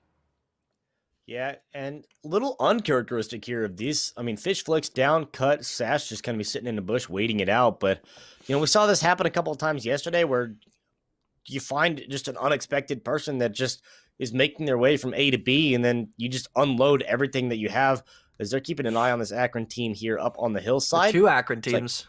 Yeah. So they're just kind of in a position where they're playing it safe, and I'm okay with this. Their loadout's not phenomenal. It's not incredible. Who Die is knocked here on this one. Jordan and Glizzy 200 You Die as well. That's going to be Who Die, He Die. That's who. Akron's going to get that one. And, on this hillside, but now you see Harb Tenor and Clayton pushing up on this positioning. And as they all start to fight for this elevation, try to get up on this hillside, trying to get into Stark, exactly like you said, team's going to be getting here, trying to get inside of these existing structures, farming the materials, get their walls up so that they can edit everything around them, and pretty much just going from there. But Jordan here by himself potentially take a little bit of revenge on this Akron squad, if not just to camp on top of them and make sure he keeps wraps on where they go. But a pretty good position to be in now that you have this kind of advantage. You can see all these teams making their rotations in, and this Akron squad, they're just going to be waiting, divvy up the loot, make sure everyone's got what they want. Yeah, smart of them to do that now when you have the time, when you're already allocated in Stark. You have the opportunity to do all this. Already smart as well from Fear to go out and extend their castle a little bit here. That way they get some more walls set in case they have to dip out, or the next rotation becomes a little bit more northern, something like that. Makes it a little bit easier for them to actually get that rotated in. George is trying to, or Jordan, I'm assuming, is trying to stay alive here. He is using this Akron team as help, essentially. If another team does end up coming to push, he might try and drop down or try and relocate himself to get some assistance from that Akron team. They're obviously seeing, or Fear's going to see him building up right above him, and they are going to notice, at least it's just one player. You don't see too many builds going up around it, so you could see the shockwave grenade go through from Amazing Kid, but they are going to have to go quite a bit of distance. Stark not getting the distance here as Jordan actually gets dropped down with that shockwave. Smart play from Amazon Kid, and he's going to get that kill as well. Farming's proxies, and they did get Ooga Booga back up, all back into action here. Yeah, Jordan, after posting up on top of the Akron squad, did get taken down. So, with this trio back in full force, it's going to be interesting to see what their next move is going to be. Pushing straight into this trio, and this is exactly that level of aggression we saw yesterday that was working so well for a lot of teams. Now with the window edit, a little bit dangerous here, but maybe a bit of a reconsideration now for Farmiest, not being so aggressive so much as to get the wall replacements and the edits here, but still in a pretty good position, this trio, having them completely surrounded and just looking to get pump shotgun shot after shotgun shot. And they are doing very well to apply a lot of pressure on the squad and making sure that they keep them inside this box, just waiting for their next opportunity to break in, get a wall edit, and get their shots off. So Proxy is almost losing that edit battle, but ends up winning it instead. Schwartz is going to get a nice shot onto Farmius, but they're going to return that immediately. Ooga Booga is going to make sure he gets that siphon off. We'll see if they can get that knock and the elimination fully onto Farmius, or if they are just going to let him rot out and see what they can do in this fight. Though El Schlapo, 24 HP, has nothing to work with. One simple shot's going to take him out in this situation, especially when you're against such good players. It is going to be a rough rotation for El Schlapo here. and immediately being chased by Ooga Booga, not going to give him a chance to run away. He's going to drop down. Farmy is going to get taken out by Miklor, though, so they actually did fully eliminate Farmius as they ended up chasing too far, left Miklor alone to actually get the full knock and full kill on the Farmius, so unfortunate for them to lose him. Crash Bag going to come through from Miklor, and he's going to make a nice little rotation out, but he's got to keep going. You see Miklor up at the top. He's by himself, 20 HP. His last crad pad being used, and you're not going to see anybody being able to take that with him, but Proxy's going to get knocked down. 1 HP. 1 health. He dies to the storm to Bob, who just ended up getting an assault rifle shot onto him. If he got that siphon, he would have been fine, but ended up getting 1 tick of storm damage and dying there. That is unfortunate for him. Proxius and Ooga Booga just trying to stay alive, but Proxius gets fully eliminated as well. A really rough rotation for that team. Yeah, not a great position to be in. Bob, on the other side, is in a great position. Just keep putting these windows down and keep looking to see where this team is going to be coming from this, but realizing that you don't have the entire area that you can see. Alec and Bob looking to make a move on what they know is at least one player in this area, because they know he had to come out of the zone somewhere. So now that's just going to be an aggression to see where they is. They're going to start seeing the builds now, realizing that they're going to find him over here. Just try to get as much damage. He's going to be smart to take this and just leave this area, because this is not a fight that you are going to win. Probably going to make sure there's no loot in here that they really wanted. Maybe pick up some mats, pick up some ammo. Not a whole lot of damage that they're going to be taking from this, but it's going to be enough at least that going to have to use a couple of these bandages by the time they get back in, just to get back up to 75 full. But yeah, a good push from them, just smart to maybe try to pick up one more elim as they make their move in. And still 18 squads, 47 players left alive here, 30 seconds to go left in this zone. Things getting interesting. Yeah, Infant, Dini, and Nogsy going to try to take a fight. 7 kills for them already, 18 squads left in total. Mars barely avoiding out on a shotgun shot from Infant, as we see them all trying to regroup. Beggs, 7, and Mars are back together once again. Infant, Dini, and Nogsy back together at the bottom here, trying to see where that next rotation is going to be. 10 seconds before this 4th zone does start to close in. A kind of awkward area to the eastern side of Stark Industries. You're going to see a lot of teams still having to try and figure out what they want to do in the next rotation, because that is probably going to be where the most action you're going to see, is depending where this next zone does go, is where a lot of the teams are grouped up in that southwestern side of this zone. If it does go in favor for them, that's great. If it doesn't, a lot of them are going to take a lot of damage and have to use quite a bit of their materials and everything else in order to try and get to the next spot. Cut's going to take down Fear. A little bit of Akron v. Akron there, as we see the two Akron teams fighting against each other. Timmy and his team still pushing up together, and 35 seconds on this one close in game number 2. A little weird to see Mars, Beggs, and 7 here really not pushing the issue, not trying to find any eliminations, but, you know, they're sitting safe inside a zone. They really don't have to worry about that, but, you know, curious that they don't have at least a couple more eliminations to their name. Now realizing there's somebody below them, and just the coordinated fire onto these walls, just taking them down. 420 Timmy, lucky that he got out of that one. Now 7 going to get traded back. A lot of damage down, but this is just a team that, you know, they're sitting content. They're like, okay, we're fine where we're at for now. And as soon as they see a window of opportunity, they just completely obliterate the walls in front of them.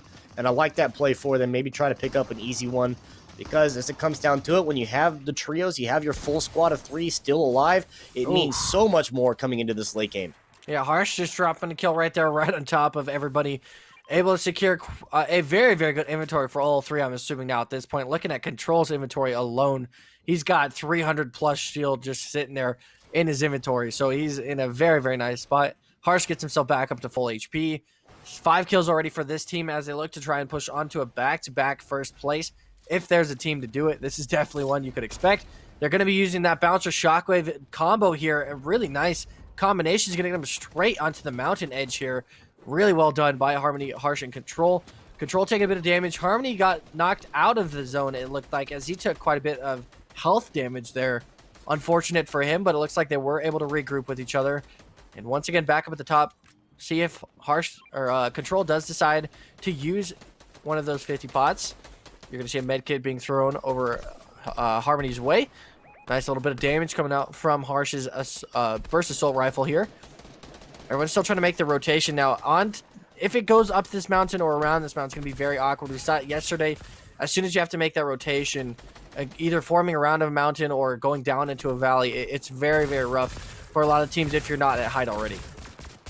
Yeah, and now just, trying to put as much fire down as the zone comes in. Zone number 5 being that 50-50, half of it in the playable area, half of it out. And now we start to get into things become very interesting because of the fact that there are so many teams that are going to be moving. They are going to be going from location to location, trying to see now who spent the appropriate amount of time getting their resources, getting their materials, so that they can move here. Big Greedy Cho going to go down. Now names starting to light up the Back to feed Timmy here again. as players get in this one. And then, again, just down to Timmy. He's going to keep himself healed up for a little bit, but he finds himself under a lot of fire. 8 health here, and poor Timmy he's been struggling, but he's got himself in this position again where they're top 15, so they're getting something out of this. But you just gotta hope that trio, the comms to that point is, I wish that we could just survive a little bit longer. We could all just get a couple eliminations, maybe get a top 10 finish, but Timmy just left alone. Yeah, some insanely strong trios still left alive in this one. Dylan, Arrow CK, and Derpy still alive. You also saw Deanie and his trio pushing forward. Mars 7 and Bags down there as well. Broward, Hellslayer, and Flacco all doing pretty well yesterday as well, so they're going to try and get a good Avenge game here, but not looking too good health-wise for Broward and Hellslayer.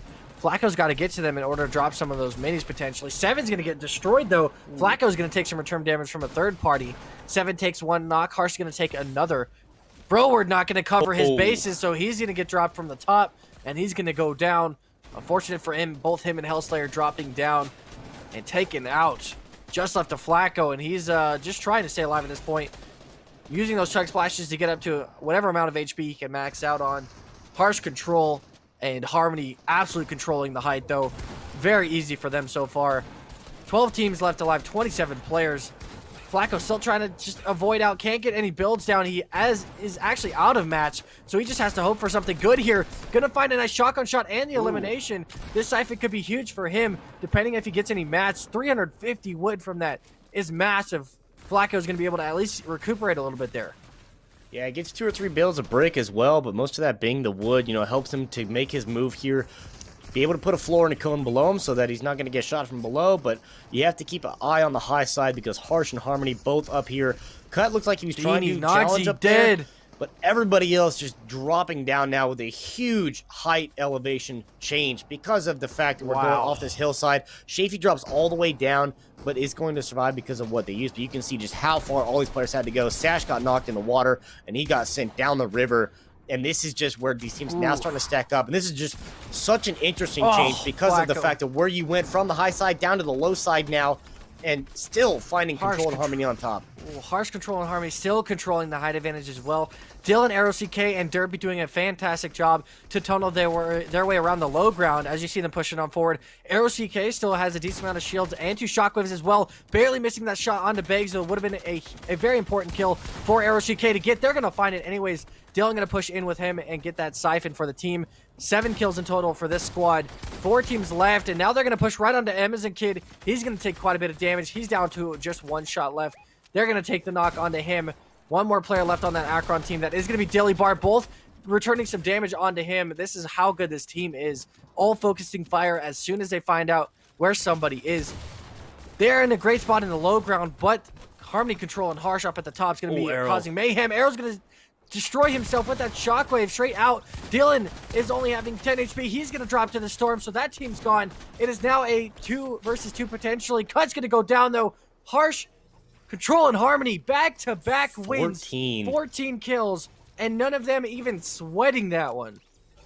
14 and double it for the victory. A 28-point second round after a 19 elim 14-point victory in round number 1. Insane. This team is just doing everything right. They don't have to change anything at all because they find themselves in the position time and time again where they're in control of everything that's going on around them. They know what's going on around them. There's not even a drop of sweat coming off of their forehead. They're just completely okay with what is going on, and they are doing very well with this. They find themselves in a 3-on-1 advantage there against Cut, who, Cut and Sergeant Sash were down. Fish Flakes dropped very early on, so I think we saw in like zone number 2 or 3 coming in around Stark Industries. It was just Sash and Cut that were still left alive in that trio, so able to survive again. That's kind of the same point where we saw Ooga Booga yesterday. you're able to survive even a man down all the way to the late game positioning. But unfortunately, high ground once again reigns supreme with Harsh Control and Harmony taking that one over. There's only so much you can do. And especially when you're outnumbered like that and against a trio like that, you just can't expect to come away with the win. Yeah, unfortunate shockwave coming out of Aero CK, Texas A&M. That team just couldn't quite get that shockwave to either take some other players out of the lobby. They actually just took themselves out of the lobby in that same sense. But it's one of those situations where you have no HP. You kind of have to just do it, and you have to see what happens. You have to hope one of your teammates still lives, and even if you knock yourself out, you bring somebody with you. That kind of scenario, which we ended up just couldn't quite get that shockwave into the right spot. And obviously, like we said, Harsh Control and Harmony not even affected up at the top. Nobody contesting them, nobody in contention with them to try and take that away from them. So it was just simple for them. They just kept the rotations going, stayed together. Nobody dropped down. They wanted to make sure they were all together at the end of the game, and it was a simple finish for them. Yeah, and a good position to be in. Unfortunate, like you said, though, for Arrow, he got absolutely just destroyed by whoever was shooting at him. Went down to 6 health, and at that point, kind of just potentially just a panic shockwave even to where he just sent himself into the zone, and one take was all it took for him to go down. But what a great finish there from a lot of squads. And going into zone number 5 and zone number 6, there were still like 15 or 16 squads left alive. Interesting to see that it's starting to get to this consistency now where we're keeping this many teams towards the late game, and now starting to see where everybody is going to be going. And we saw a couple of teams changing their drop locations at the beginning of the round. We'll see if they continue to change things up into number 3. But it's working out for a lot of these teams that find themselves in these late game positions. But, a couple of these teams that have the potential to really find themselves and make themselves a factor in late game to be one of those teams that could play spoiler now with John Hopkins taking round number 1 and number 2. We'll see what the adjustments they're going to have to make are in game number 3, because I expect to see a lot of fireworks that are going to continue here through this competition. Yeah, somebody's got to take John Hopkins out of that first spot. We'll see who can do it in the remaining games. Game number 3 is coming up shortly. Do not go anywhere. We'll be right back.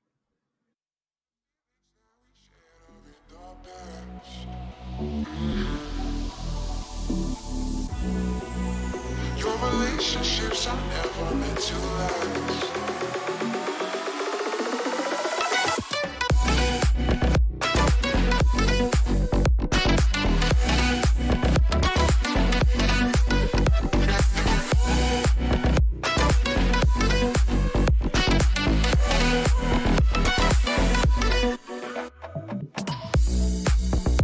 All the feelings that we shared are in the past. Your relationships are never meant to last. It might take some time, but I'll be alright. I'm moving on. I know times are tough, but I've had enough. I'm moving on.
But it's not okay. Whatever, can I walk away? Oh yeah. Can still see your face, so tell me what to do, 'cause I can't find a way. Baby, please just tell me if I'm fine. Tell me if I'm baby, please just tell me if I'm fine.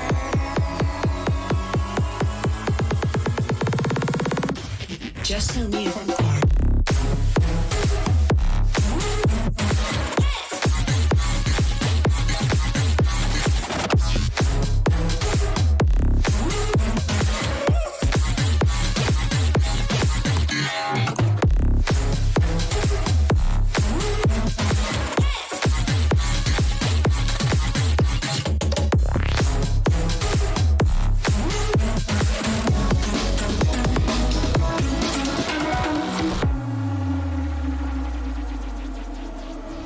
I like you, but it's not okay. Whatever, can I walk away? Oh yeah. I love you too, don't love me back, back. I can't stand this feeling inside my mind. Baby, please just tell me if I'm fine.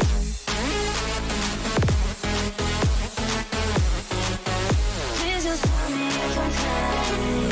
'Cause I don't know why it's stuck in my heart, baby. Please just tell me if I'm fine.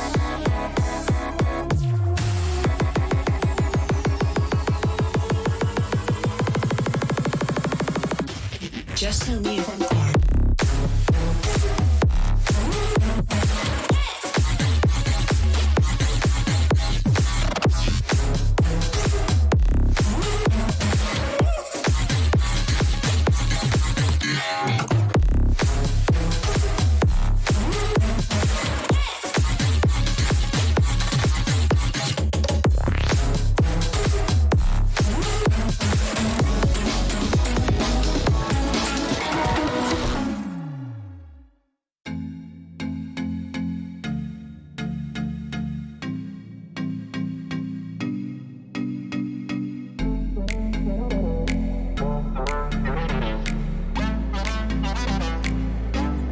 I've been chilling, watching the ocean with you. Baby, up with a slow motion crew. And we up in our growlings when people change, but not us. And we just chilling, kicking it, kissed by the sun. Could be soaked to the skin in the mall soon. I know she got the good vibes when seasons change, but we're the same.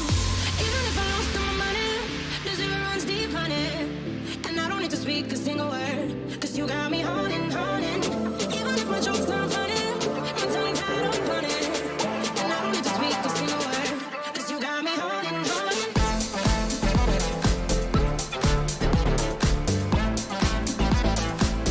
'Cause you got me haunting, haunting.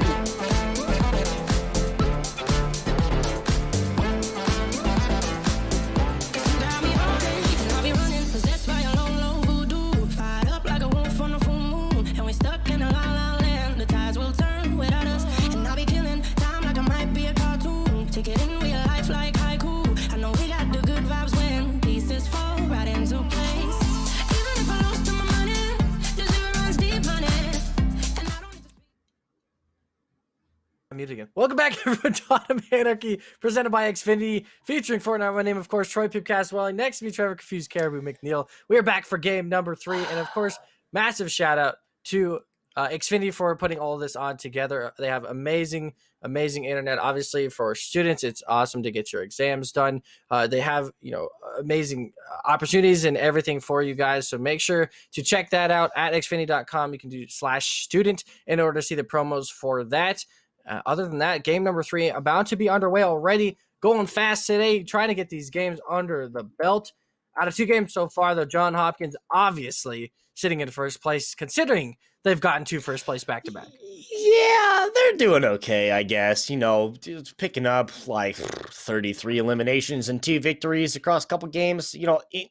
Eliminations alone, they're still sitting in 3rd place, or would be in 2nd place if you don't count their score. So they're doing okay compared to the rest of them. But, Texas A&M, Illinois, Akron, and University of Maryland, I'm curious to which Akron team that actually is, because we've seen a couple of them consistently in the late game, but they've got some ground to make up here. Obviously, John Hopkins' squad is the squad that is setting the pace right now. They are setting the bar, and with the lead like that, I mean, it's really difficult that these teams are going to have to step up, and someone's going to have to do something about this. You start to question maybe, okay, do you figure out where they're dropping at and maybe follow them, try to 50-50 and get them out of the game early?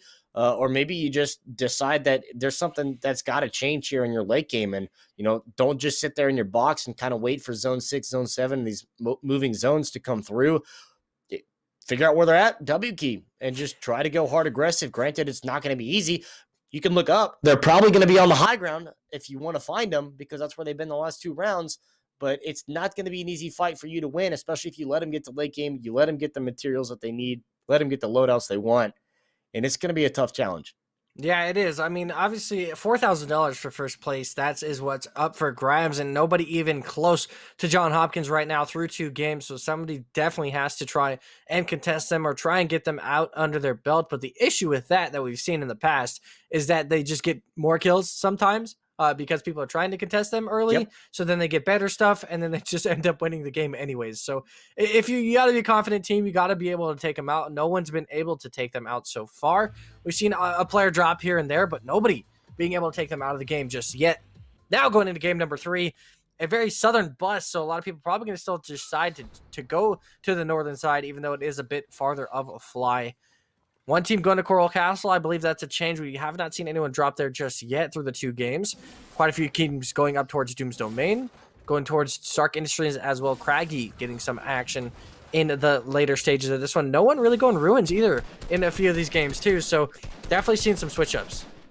Yeah, just seeing where these go. You see a couple of them going down to Slurpee. There was a couple games yesterday where Slurpee was just completely vacated.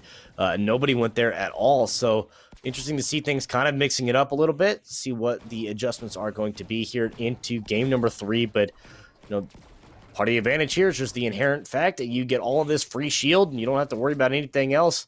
You just got to break open some barrels. Alonzi already getting knocked. He's going to be the first name we see here. And this is going to be the full maximum potential we have. 98 players. Alonzi, the first one taken out, 33 squads. And we'll see how it all is going to shake. You saw with the path, being southern, a lot of the teams are probably going to stick to the southern side of the map, like you said. Decent amount that were going to the north side. But as you see, the first zone going to be going, they're going to have to get out of Slurpee, not going to be in this zone. But, where it does end up going is going to be interesting for some of the teams, limiting their rotations, limiting the amount of map that they're going to see. We already saw one Stark robot claim a victim in the feed, so not an ideal start for whoever that was, but team's going a little aggressive here this early on. Yeah, absolutely. Not too much of a surprise there. Clouty is going to take some of these bots down, see if they can get some extra inventory slots for their team and get some extra pickups. You are going to see they are just going to clean up around here and see what they can scavenge around this area, see if they can get some extra Stark Industry rifles for their teammates. Obviously, a pretty solid rifles like I was talking about earlier, but that's an even better one. So he's going to pick that one up. Might decide to go with both, obviously, since he doesn't have much else to work with. Going to decide to keep both of them. Looking at the first zone, once again, a very eastern side of the map. Team at Coral Castle and Sweaty Sands, Holly Hedges, all those teams getting shafted by this zone going completely east in the map. So a much different zone than beforehand, unless it ends around that Stark Industries area once again, just like last game did. But already Broward, Flacco, and Helsler are getting into some action here in Slurpee Swamp. Like you said, the advantage of going Slurpee is that you get a lot of extra shield around because of those barrels. The disadvantage is it's more than likely contested every drop because of that, obviously, being able to have the extra shield all the time. We'll see if Flacco can take this push out. He does get that jump out, 30 damage. Not going with his shotgun. Could have done some damage there. Derpy's going to go down to Beggs, though. That's an important update. Flacco and his team getting completely wiped in that fight. Just the flank already onto them. Destroyed him and took him out. I'm interested, though. Beggs taking down a very solid player there in Texas A&M. So we'll see if they can keep going with that one or if they drop out of game number 3. Kind of interesting to see, that Flacco and company kind of lose that fight, because Flacco was another one of those names, kind of like Scarecrow Alec yesterday, that would go into these engagements going where, backs against wall, odds are against them, and still come out on top. But that time around, just getting completely clean swept.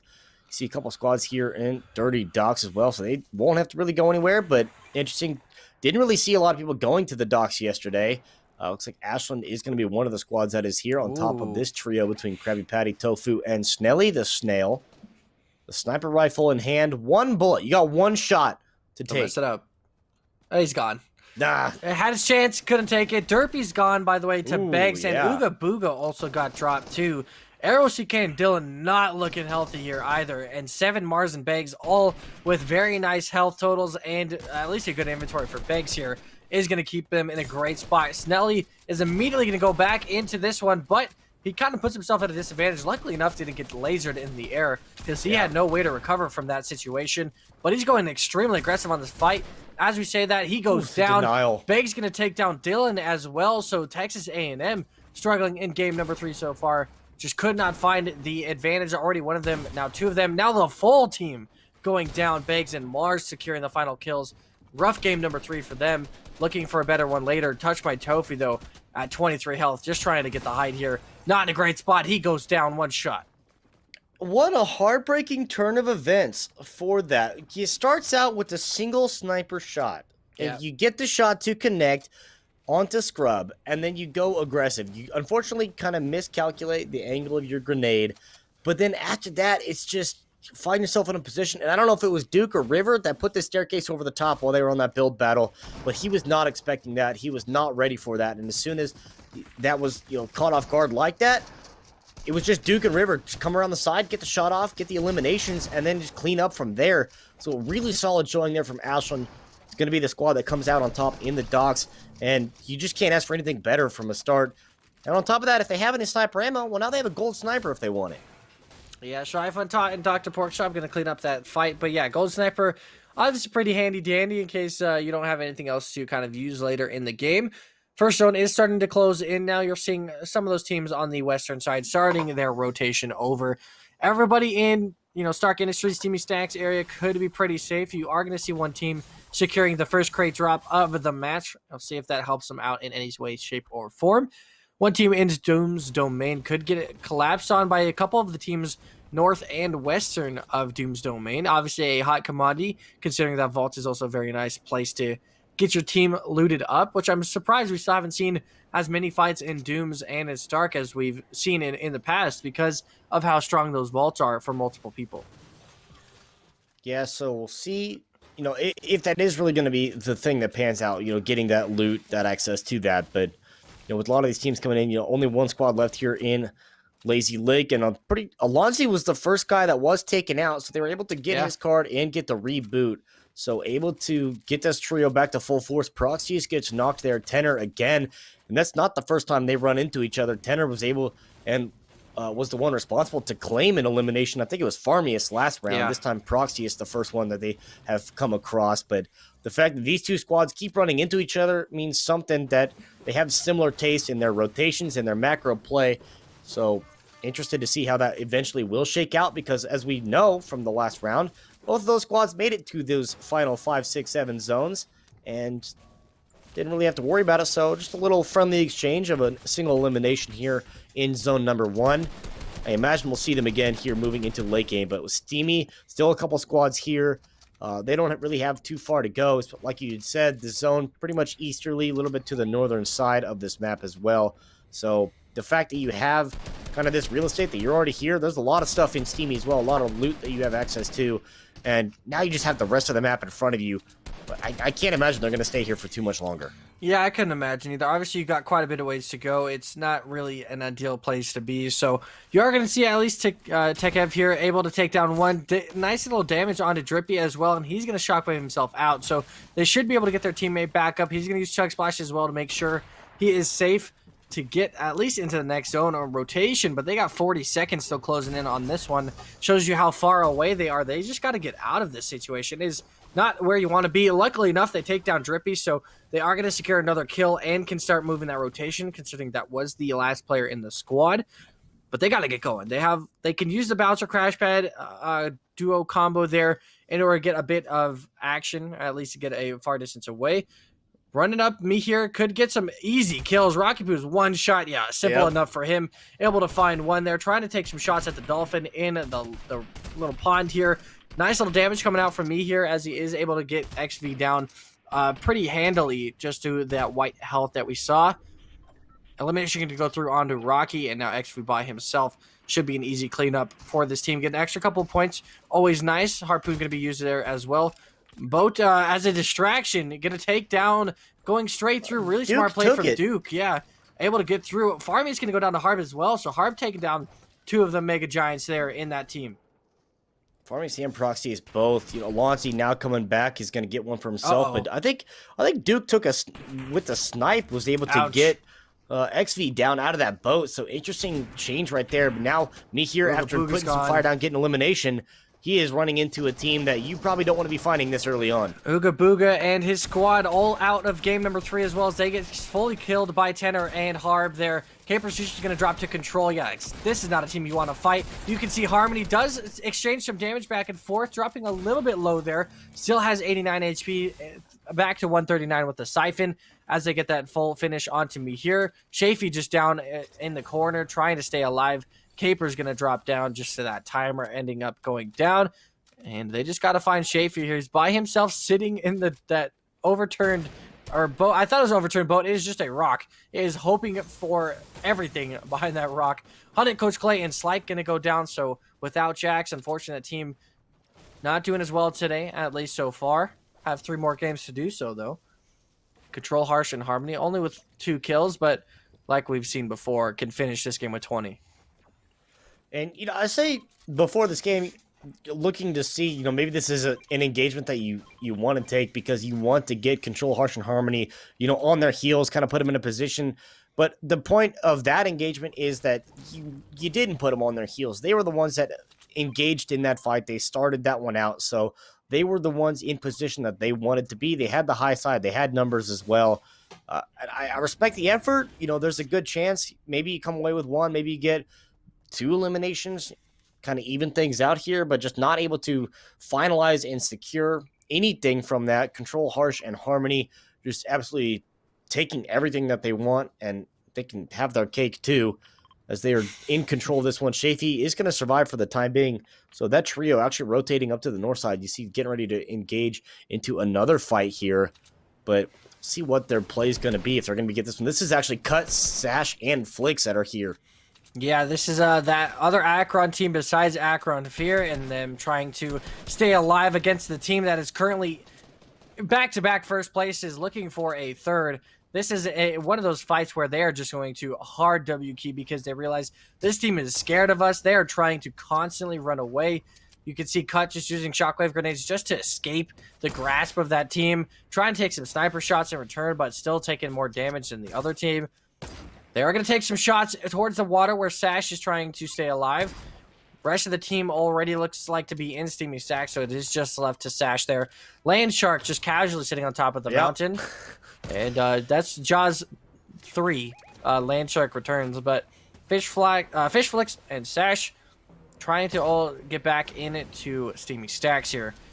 Northern edge of zone number 2 here for Control, Harsh, and Harmony as they try and take their 3rd win in a row.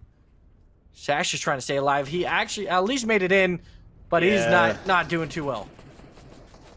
Really rough positioning, unlucky that Harsh couldn't get those shots there to connect as he was going up the stack, but good for them to be able to disengage far enough. But you see on the other side as to the direction they're going, Dini and Nogsy at least are Harsh in that build, following him over the top. And yeah, this is just a point where unlucky for Harsh because Dini and Nogsy are the 2 up there that are going to be firing at you. So Harsh is getting lit up right there, but Harmony is not going to let this one go so easy. Dude, it's got to be scary having a team like this constantly chase you. And Harmony didn't even get the kill there. He is obviously going to get the loot picked up from that, but that Siphon and that kill not going to go his way. So he's going to end up dipping out of that area. Obviously some really good positioning coming out from Dini and his trio, being able to capitalize on top of that hill.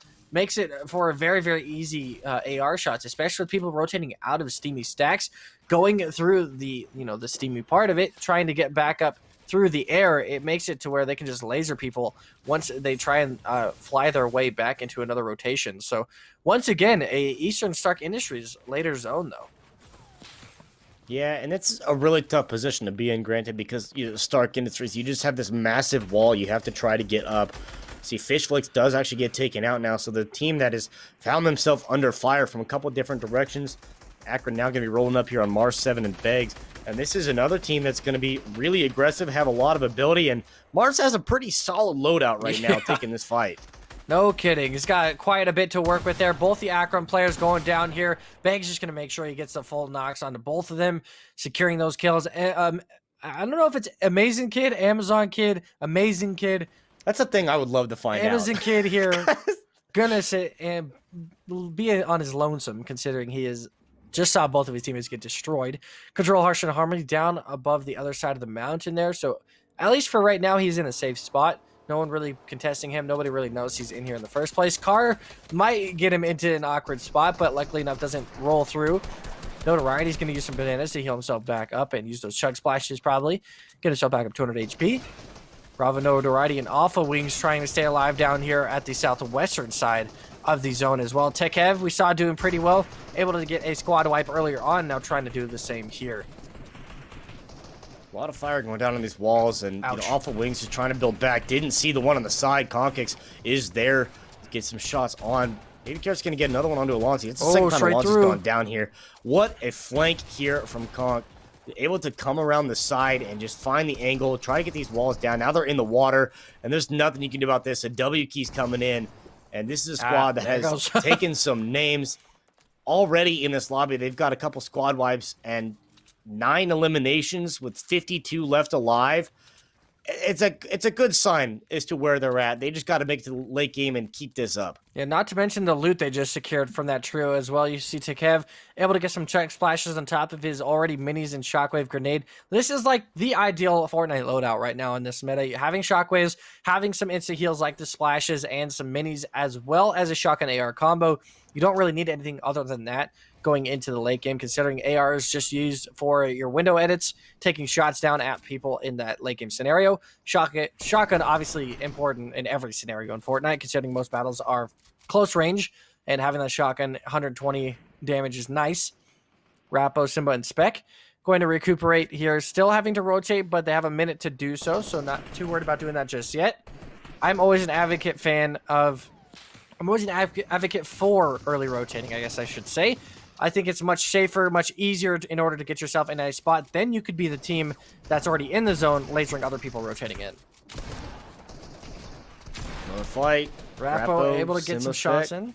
Harb, Clay, and Tender. We obviously saw Harb doing pretty well earlier against Ooga Booga and that squad. Farmius and Proxy's already out of this game. So an unfortunate game number 3 is Tender and Clayton and Harb were able to get that trio down. Me here, though, trying to stay alive. We obviously saw them barely surviving out of Steamy Stacks. They were able to get it back up. Chafee getting lasered on his way around, and me here going down as well. Harb and Tender picking up 2 more kills. Clayton did get knocked in the return process, but they were still able to take down 2 kills there. 2 extra points for the team. And 5 seconds before the zone closes, they are going to have to start their rotation soon. Shout out to Chafee, who just survived for so long after making a rotation and, you know, having a brush with death twice, able to get all the way to this point, you know, unfortunately being the number 20 squad knocked out of this, but as the solo, you know, able to survive that long, pretty impressive considering the names that were following him. He had Harsh Control and Harmony that were following him, plus he had Dini and Nogsy on the high side taking shots at him, so able to escape that for a pretty good amount of time before coming into this. You know, and you see a lot of these teams that make these early rotations in, you know, there's an argument for both sides. You know, you get there early, then you can just watch everybody kind of gatekeep as the zone moves in. On the other side of it, you can look to see the teams that do move in late, and they just kind of, at that point, realize there's more than likely nobody behind me. I have at least 1/4 of myself covered completely, and that's the backside. What an edit to go in. Here's Baba Booey. It's just here's Johnny reference. But, you know, teams that make their rotation in late, you know, they have their backside covered. They don't have to worry about getting shot from behind. But then they risk, of course, those people that are gatekeeping to edit a window and just start to free fire. So there's a lot of pressure on that goes one or both ways. You know, there's an argument for both sides, but it all comes down to personal preference as to what you want. Jimsley going to knock down Grudy and take him out completely. So he is out for the count here, as it looks like it's going to be up to Timmy once again to try and led his team back into this one. Okay, at least, and he's already next to Nogsy. Okay, well, there goes Timmy. Yep. Timmy's gone.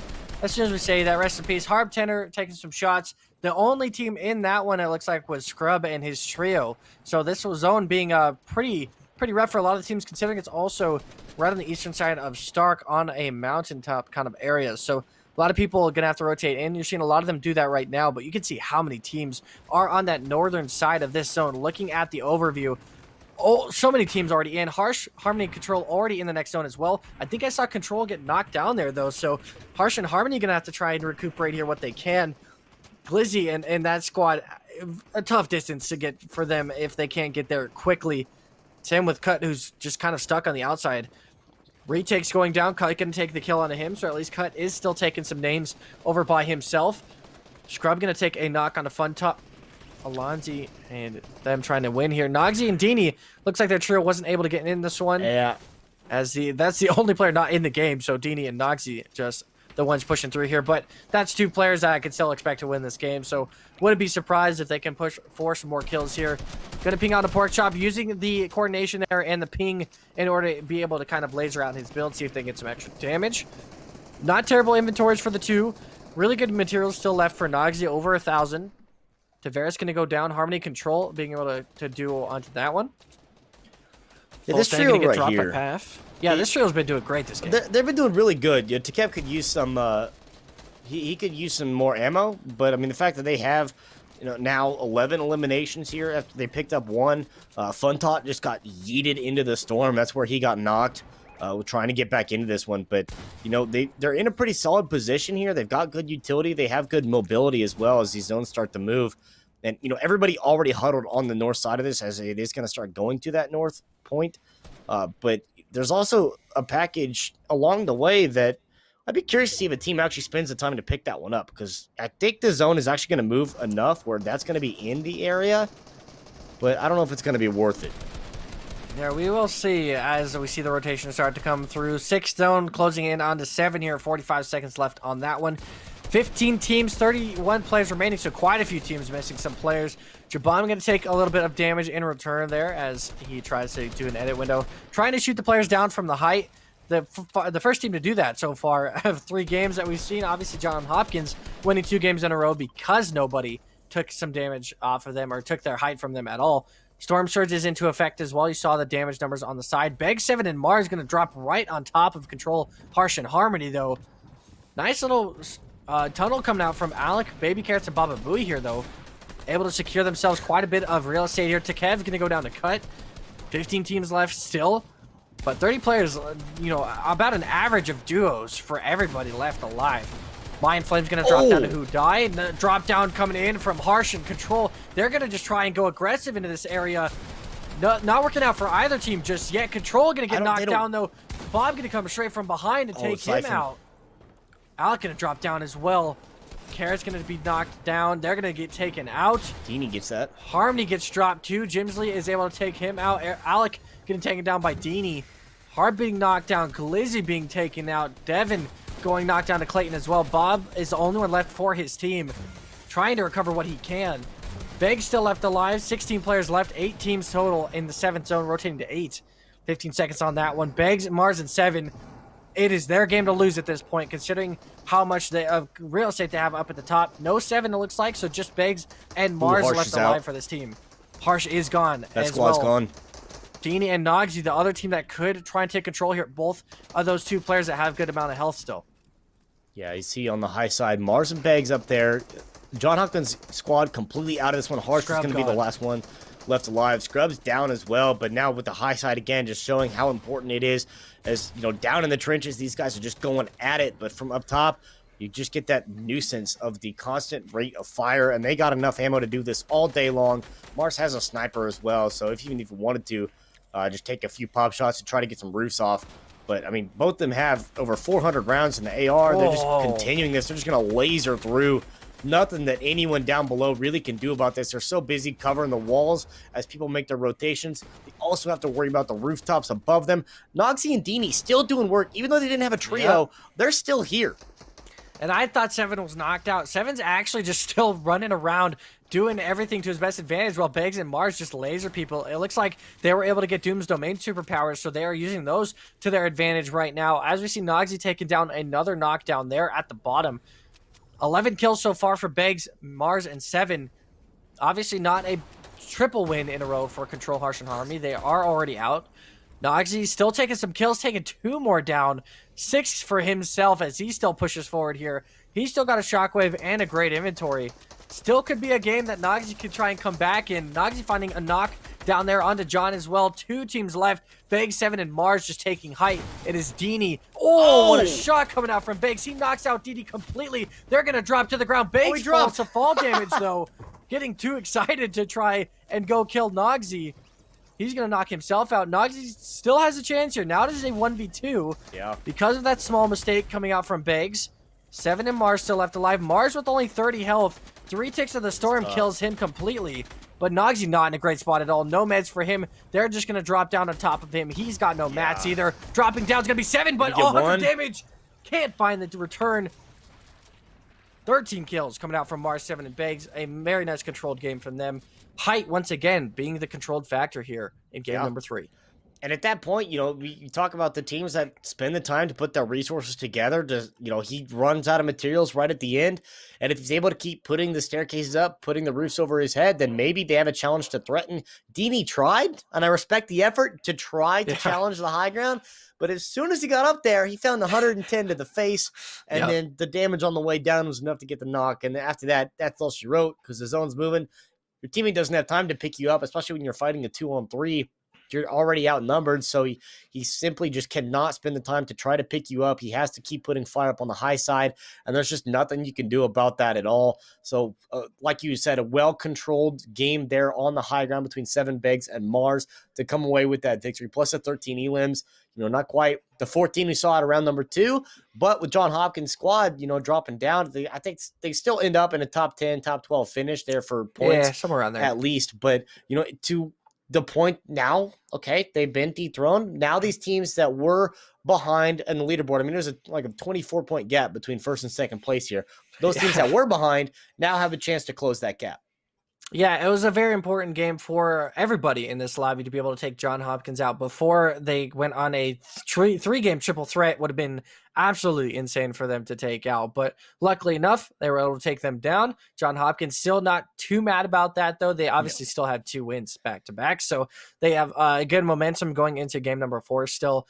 As far as the other teams, though, Texas A&M, Dylan, Derpy, and Arrow had a rough game in that start of that one. Just could not find anything, I believe, just couldn't find the action early on, or found action too early on, and ended up not having good inventories for it. But we'll see if they can fix that in game number 4. Speaking of game number 4, we are just about to get to that. Going to go to a quick break. Don't go anywhere.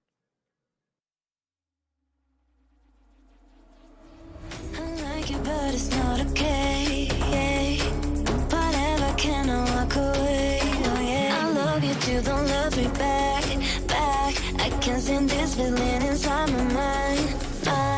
Baby, please just tell me if I'm fine.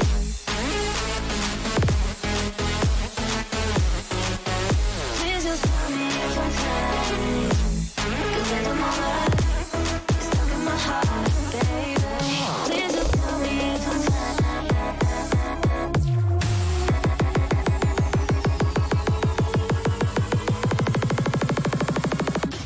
Just tell me if I'm fine.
like I'm Jimmy at Woodstock.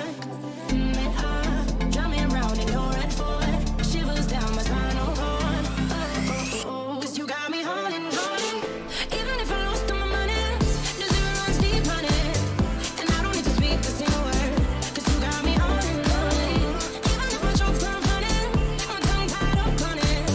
And I don't need to speak a single word, 'cause you got me holding, holding.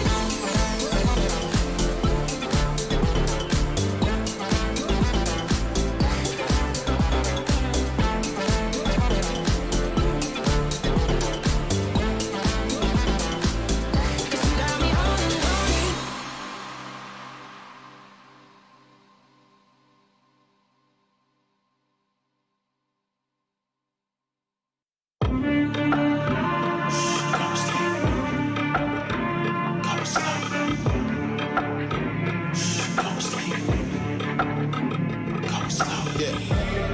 They was sleeping, they was snooze on me. I was dreaming about what food to eat.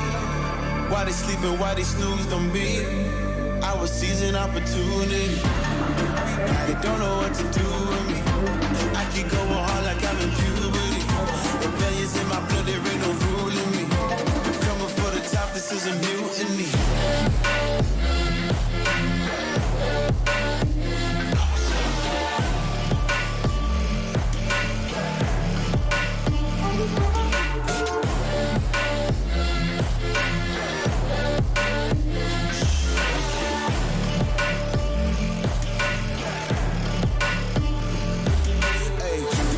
I want percentage, yeah. Put you in your mind like fuck your dentist, yeah.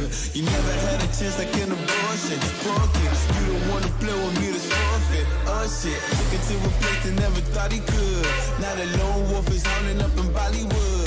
Now I got some confidence, they call me cocky. But you fucking tiger in the eye, I feel like Rocky. I am untouchable, I cannot fuck with you. I do not follow rules, makes me uncomfortable. I got all this passion and desire, force my path with the fire. Never passive, I acquire till I'm crashing your empire. They was sleeping, they was snooze on me. I was dreaming about what food to eat. Why they sleeping, why they snoozed on me? I was seizing opportunity. Now they don't know what to do with me. I keep going hard like I'm in puberty. Rebellions in my blood, there ain't no ruling me. Coming for the top, this is a mutiny.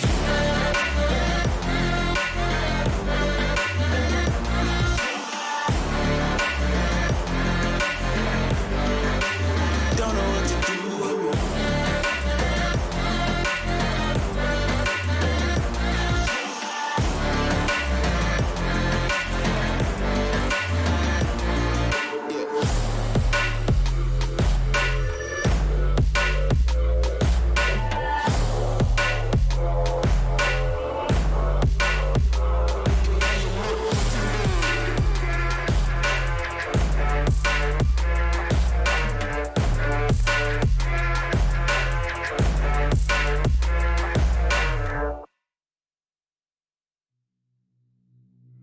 Some days there's no one else who loves me like you used to.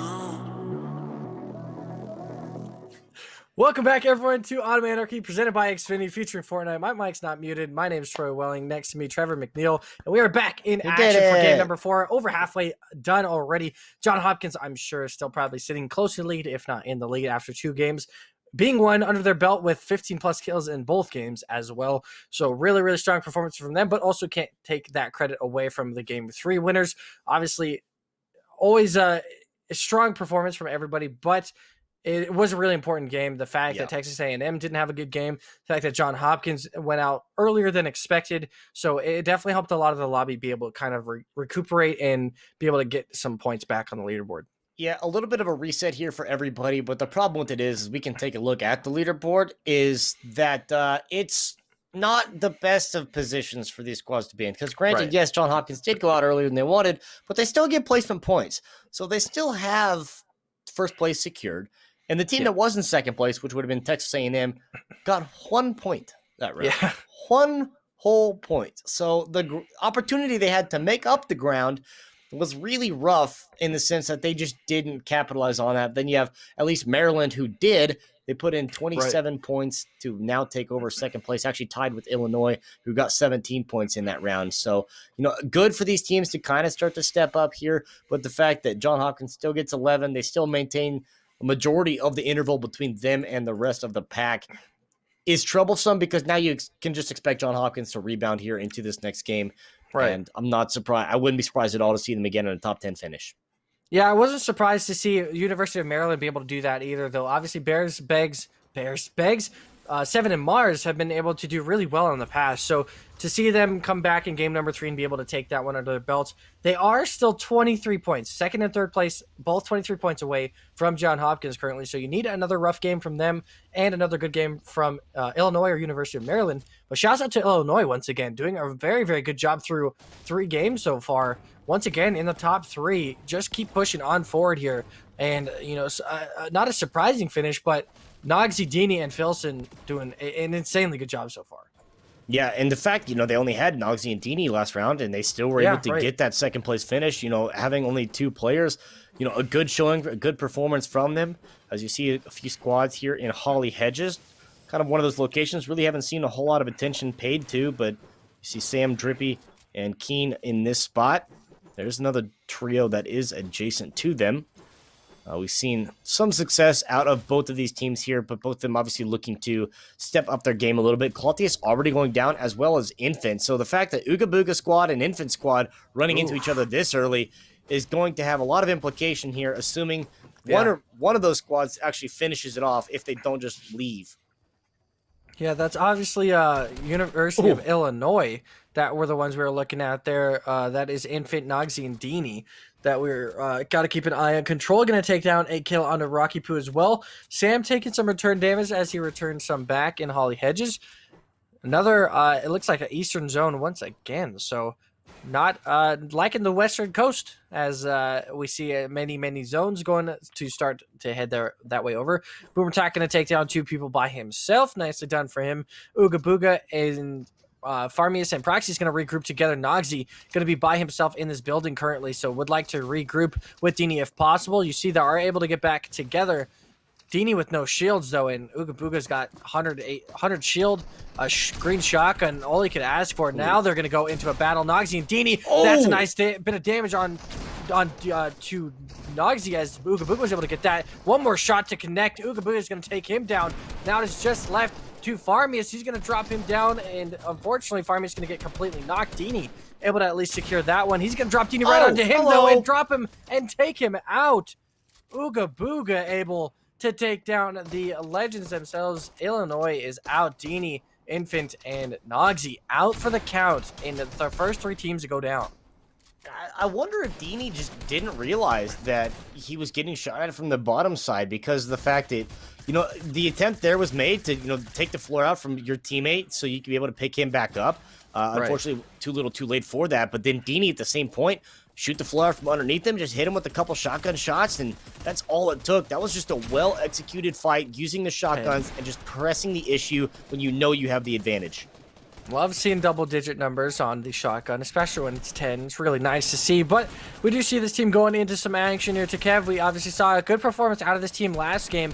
I think 10-plus kills for them, even though they didn't get that top placement that they wanted. They still got a decent amount of kills, so obviously a good amount of points. Broward actually getting lasered by Jabam right there with that TAC SMG, so actually able to secure that kill. You see them just trying to greed out on that one to ensure that Siphon and that player does go down. Obviously, an extra point there as well. You see Flaco just barely trying to survive, did not have the opportunity to do so. No ammo for anybody on this team, it looks like. And goodbye, Full Send.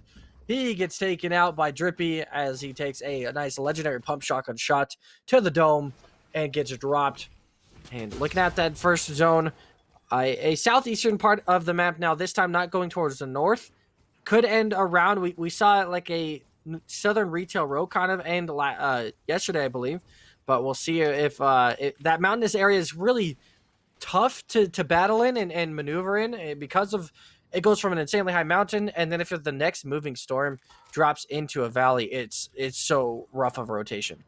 Yeah, trying to just deal with those elevation changes, especially when you get to those late game, and you're in the moving zone. At that point, fingers crossed, you have the resources and materials to be able to actually waterfall and get off of these hillsides. But as the zones move from one to the other, then you have to deal with the elevation change to go up a mountain as well. So hopefully you have the launch pads and the shockwave grenades to be able to get yourself moving up. But looks like this squad with Stark Industries, I mean, they've got the vault card. They're going to be able to pretty much get in. And I mean, all he has is a rifle and a shotgun. You get one healing utility item, and your loadout set for late game. You're already ready. Yeah, that's a very fair point, and we'll see when they open that vault what they end up getting from that. Nice little health pond being slurped up here by Slurpy Swamp. Conkick's going to be able to get himself back up to 200 HP. Jabam going to make his way over as well. Make sure he utilizes that and gets the barrels to get himself to 200 HP. And this team now can rotate out of Slurpy, go towards the eastern side of the map. Not a surprising amount of teams down, but still a decent amount of teams for at least the first zone, as it still has 3 minutes to close in. 24 players down in total, and 8 teams down in the game. So not too bad there. All 8 teams, all of their players are gone, so no one is missing a trio currently. Everyone is at full strength in this lobby right now. And we'll see how that continues. Alec obviously on the aggression as always. We see him now going towards his teammates. Going to maybe take another rift here. And it's going to be the case. They're all going to try and take that rift away. Also smart to just take it away from the other team as well. Don't give the option to them to rift out. So now they have to make their rotation using materials. And by land, well, you can just fly over to the next zone and not have to worry about it too much. Just got to do a little dodge, duck, dip, dive, and dodge in order to get away from some bullets. Yeah, you take 1 rift by land, 2 rifts by sea. They're able to get themselves moving into the zone and moving pretty far into the zone as well. They don't have to worry about what their next play is going to be. I was wondering for a second there if Alec was actually going to take that fight onto Baba Booey and Baby Carrots, because that's a squad that is really good at winning those fights. To the point, I like that play 7 to pick up the gumdrop. Don't pick up the candy corn. No, put it down. Candy corn sucks. Disrespectful. We see some shots being shot here from Alec. Lost all my respect I had for him as soon as he picked it back up. If you weren't here for yesterday, just a TLDR for yesterday's stream. Candy corn's awful. That's about it. So now we're going to see Bob, Baby Carrots, and Alec just start to bounce their way around. Bob is actually going to take quite a bit of damage as he tries to rotate out. Fortunately enough, still has quite a bit of shields in his inventory. And looking at the overview of this first storm closing in, that first team near Dirty Dogs has the access to that first crate of the game. But there's another team pushing up on towards that, so we could see a fight around that general direction in case they do want to fight over that. Crate's usually not worth fighting over necessarily anymore. Maybe back in the day when they had a much more insane loot and the loot on the ground was harder to find. But as of right now, not going to see a fight over that. Alpha Wings, Bravo, and Naridi going to take the whip and skirt out as they try and make their rotation over into the next zone. Another car on the ground there in case anyone else wants to pick that up. Who died just trying to get some damage onto the car, if not the people inside, but can't find any onto anybody there. So just going to sit down and wait. And the car's smoking a little bit, but it's fine. Yeah, about half health, but they're able to truck. Get their way in. Yeah, it's all right. You had to make it personal. Yep. Oil stain in the driveway. All right, we'll see Alpha Wings, Bravo, and Naridi still on their rotation. 10 seconds before this first zone closes. And Trevor is in pain. See you next week. Good luck. Solo cast. You're on it. You got it, dude. Oh, no. I do that anyways. Harmony, Harsh, and Control with 6 kills in total for them. Nicely done in this scenario. A really great inventory for Harmony, obviously, with the shockwaves, crash pads, and the minis. On top of that, the industry rifle and the legendary pump. I mean, you couldn't really ask for a better inventory here while also having 5 kills and almost max materials. So, yeah, this is looking really nice for this team, especially considering they have full control over Stark. We obviously saw them get the vault key. That's why they have this kind of loot. That's what I've been saying repeatedly. I'm confused why more people don't go to Stark Industries, because having to feed trios that much loot, if you get the vault access, it gives all of you good loadouts. Because, even playing against solos or duos, like, you get a vault key, you find all that loot, it's Yeah, too you don't much. need most of it. Yeah. Because there's just so much there, in the sense that yesterday we saw people just not going to Stark at all. It's vacated every single time. But the fact, as soon as they started this, uh, they had the legendary pump shotgun and the blue Stark rifle, and then they open up the vault after that, and then it just gets better from there. You just get the utility, now you have this gold burst, you got the other pump. I mean, and everyone's got shields, everyone's got shockwaves, and Harsh having the time of his life just driving Mr. Stark's cars around. But briefly cut to the other side. They had it Austin Powers. I think they got out. They finally did get out. They were somehow wedged sideways in the garage door. Don't know how you managed that, but Listen, college students can do an immaculate amount of things. Harsh is going to take that straight off the cliff. Same with Harmony. Not a smooth landing, but these cars can do anything you want them to. So he's just going to drive that straight through the river and back onto the land as they recuperate from that insane fall. But still, like six points for this team already. We already would like to see them slow down. Obviously, for their sake, would love to see them keep winning. But Right. for everybody else's sake, they need them to slow down. You see the storm surge warning, not too scary for most teams if you have not, if you have gotten into at least a little bit of action. I think it's at 22 damage, so it's not anything crazy for this storm surge. But does mean if you're one of those teams that has not been getting into much, you definitely have to try at least get some poke damage or something. That way you stay above that damage threshold. yeah, you got to find something here as these teams make their way in. It is going to start to go around Lazy Lake, Caddy Corner, and Retail Row. So a little bit of those mountains are still in the mix here, still a potential thing that we're going to have to start to see teams do. And this squad already, as expected, going to be going to the high side, take control of this mountaintop, and see if they're going to be able to impose themselves on any teams making the rotations in. And just to also make sure that nobody else gets up here, that they have the ultimate high ground. 7 making his own, half of a Porta-Fort. Looking to see the rest of it. The Porta-Fort is not the option here for him to take, but he's going to take a little bit of fire. Just manually. I respect the manual construction of the Porta-Fort, though. Keep it OG.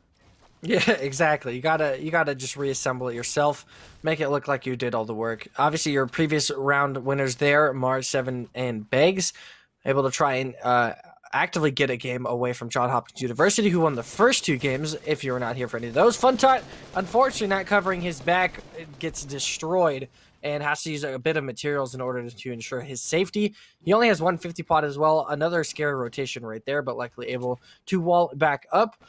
Would like at least 1 mini. There you go. 1 mini is dropped from his teammates. Porkchop with a nice inventory here as the Akron team rotates through the river and down to their next location. I'm going to try and go to the jet here, see if they can pick up any extra supplies. Doesn't look like there will be much considering it is already looted, but there's some ammo and other things around. So he's going to pick that up. Pick up the peppers as well. Get some speed. Got to go Sonic fast. And Mars just going to keep looking on around here. You're seeing the next rotation, next zone, going a little bit southeast of Lazy Lake. So it is getting towards those mountains and making it quite difficult for a lot of these teams to rotate in. This is especially a place where you'd want to rotate early. Yeah, and just the way that this is all going, you saw the Storm Surge active, nobody really falling victim to that, but Ooga Booga picking one up in the feed as well, as these players are making their moves here. And Harsh Control Harmony, they had that mountain that's on the east-northeast side of this one, now making their move. They see a team in Retail Row, might be taking that fight, but the team we're spectating between Mars, Beggs, and 7, 0 eliminations across the board. Their loadouts really aren't fantastic here. So I would imagine try to start to take something here sooner rather than later, maybe upgrade their items, because at this point you're not going to find anything off of ground loot. The only way you're going to upgrade your loadout is by taking fights. So expect to see their names start to pop up here soon. Farmy is taking some shots. Ooga Booga already with 4 kills for this team. Farmy is still taking some damage, just trying to escape. He has no shields, unfortunately, though, so not really in a situation that he can kind of recover from. Same with Proxius. He's at 69 health. He doesn't have anything else to work with other than that. Some chug splashes being used and a shockwave just to get out of that situation. Smart from that player. Able to get out, but they're still being constantly chased. Dylan able to get a knock. Farmy is being knocked, though, as well, and Farmy is being killed. So Proxies and Ooga Booga lose their third, and not a real way to get him back up either. Arrow King going to get a secured kill on the Carrots, and they're just going to try and get whatever they can from his dead body and move on without him. Yeah, so the point with Mars 7 and Beggs, not having the loadout that they want as they continue their way into this late game is the opposite story for this trio right here. With 6 eliminations, they have just about everything they could possibly want. Maybe one a little bit more health. Could use maybe a little more material as well. But, I mean, these guys are healthy. Where they stand, they have good weapons. Control maybe not having the best, but we know Harsh and Harmony do. Both have at least a legendary weapon in their inventories. So, continuing to put themselves in a prime position, as well as, Proxius and Ooga Booga here still trying to get as many points as they can here to survive Farmius. See what their play is going to be as they make their way around. But, just trying to keep this one relatively safe, knowing that they're more than likely going to be outnumbered. The fact that you just have this drop here, this package in the air, and no one's claimed it yet, so that's free for the taking. Yeah, it is. It's a nice little bonus that they are given. Unfortunately, though, for Proxius, no shields, but at least does get a med kit, so we'll get himself back up to 100 HP at the least. Ooga Booga's got quite a nice inventory. That flopper should help him just a little bit in case he gets to a desperate situation. Those 2 shockwaves grenades as well. His teammate also has some, so not looking too bad for that team. Dakota's going to have to start his rotation now, though, with his teammates. Looks like they might be trying to crash pad their way out of this one. See them getting the edit ready. 1 minute and 12 seconds, so they don't have to worry about the rotation just yet, but they are going to have to go across a mountain, across a river, into the next zone. So you're going to see them probably start to do the bouncer play and set up that crash pad once that timer does go down here. Probably one of the easiest ways to rotate, not having to use a whole lot of materials. And we just pan from, squad to squad, looking at their loadouts. Just gets more and more concerning for the lobby's odds against Harsh Control and Harmony because of just the disparity that we see between everybody else and what we've already seen in their pockets. A gray AR, a blue pump, and a bandage bazooka with 1 launch pad. I mean, with Nick here just not having the optimal anything. I mean, they have a little bit of mobility, but just don't have anything, especially as this zone now closing around this mountain. Gonna really start to play around the fact of, what kind of access do you have for decent shotguns? What kind of capability do you have for a little bit of range? And you get the Stark Industry rifles. You start to get, we know Harsh Control Harmony, there's at least 1 legendary burst rifle in there. So it's starting to really play into the favor of the fact that, the teams that have good loadouts, and granted, I talk about just that 1 trio, but I imagine there's a couple of squads in here as well that had, solid loadouts with, purple weapons, at least, if not up to gold. Ashland University going to be one of them here. I mean, having the purple burst, could use a little more ammo for it, but you got the shotgun as well. I mean, this is a decent loadout, plus you're kind of high ground as well. I mean, this isn't awful here for Ashland. Only 3 eliminations, probably looking to add to that. Beyond that, though, they're sitting in a pretty good spot. Yeah, they got this little kind of edit is very, very nice for those late game scenarios because you can't really get return damage. People have to be looking specifically over at your build in order to find a little spot like that. So it's a nice little area to get some damage down if in case people did want to try and rotate out. Considering there is 30 seconds on this next zone, not a bad idea to be looking right now to see if anybody is going to be trying to move their way around. But this is what I said at the beginning of the game. It ended up going right to the edge of the mountains. Proxius goes down, so he's actually confirmed killed too. So I believe it is only left to Ooga Booga, as we already saw Farmius drop down earlier too. So that team, unfortunately, not having the full strength going into a few of the last circles here in game number 4 of 6 tonight. Still a couple more games after this one to see who wins $4,000 up top for this $10,000 collegiate tournament. A lot of good action so far. Once again, this team 8 kills in the action. Jabam and Tekev being able to combine on 8 for themselves. And while this team has not gotten the placement so far that we've seen, they've been killing a decent amount of people so far.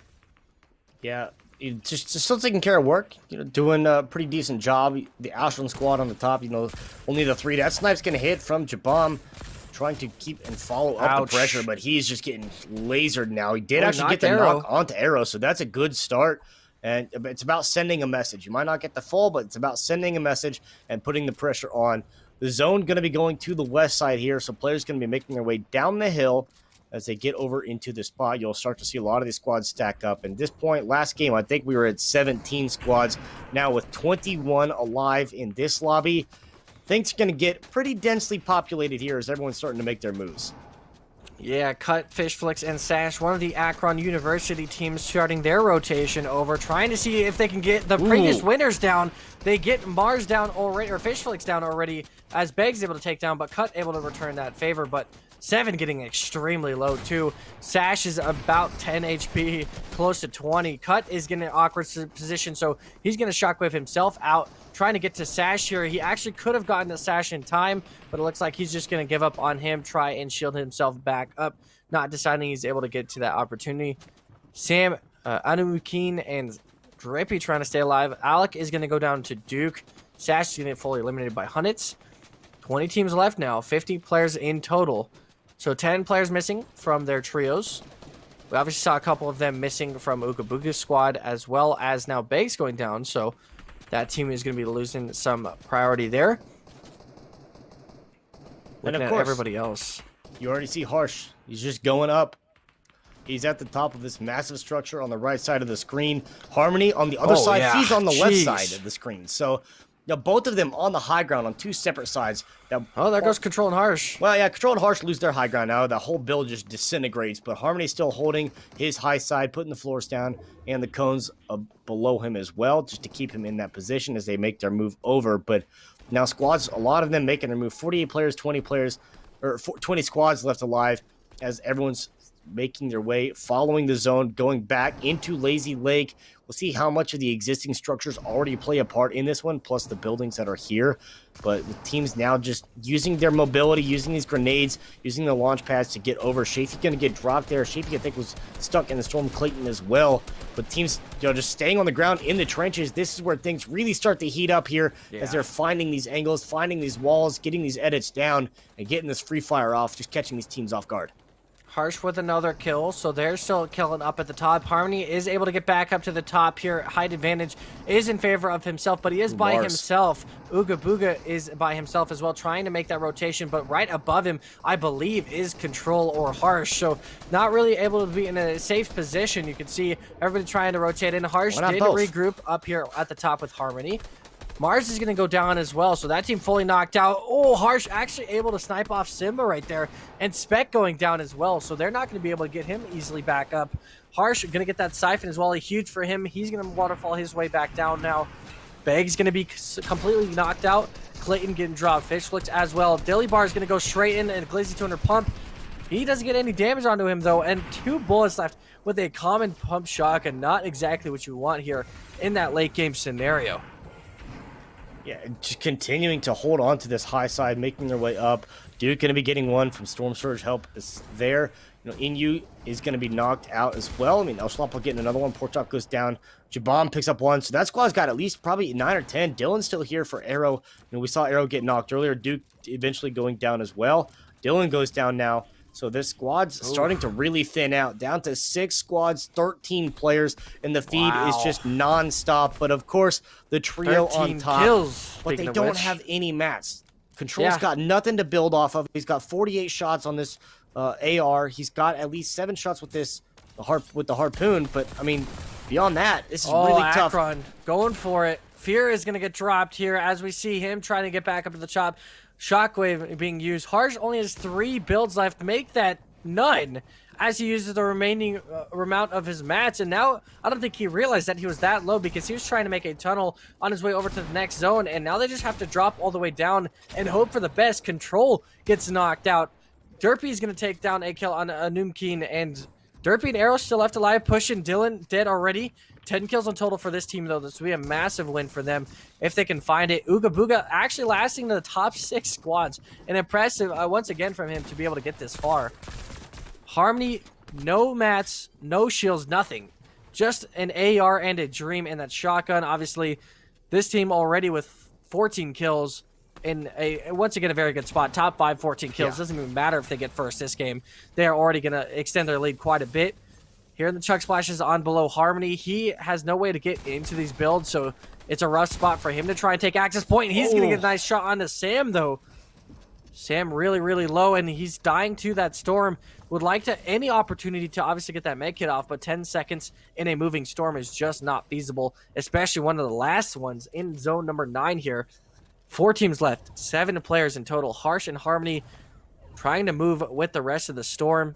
Harsh takes a little bit of zone damage right there, but it's still fine. Drippy with quite a bit of meds still left, as well as materials. Yeah. Looking very, very nice. This is just the interesting part. Like, so you have Harmony and Harsh directly above you, and like you could edit this cone out and just let them drop into your box. But I don't know if that's exactly what you want, because these two up here, both sitting with their shotguns. The issue is that these two have no match too, so they can't even replace. Like, they can't even try and build it into something. But they're gonna actually go straight through. Drippy's gonna go drop in, and he's gonna drop down. Harsh is gonna drop down as well, and it's now just 2 teams left. Harmony gets a double kill. He is by himself, 30 HP in total. He gets the last shot on a Derpy, but that's not gonna be the finalized kill. He gets the knock onto Derpy, and Arrow is still left alive.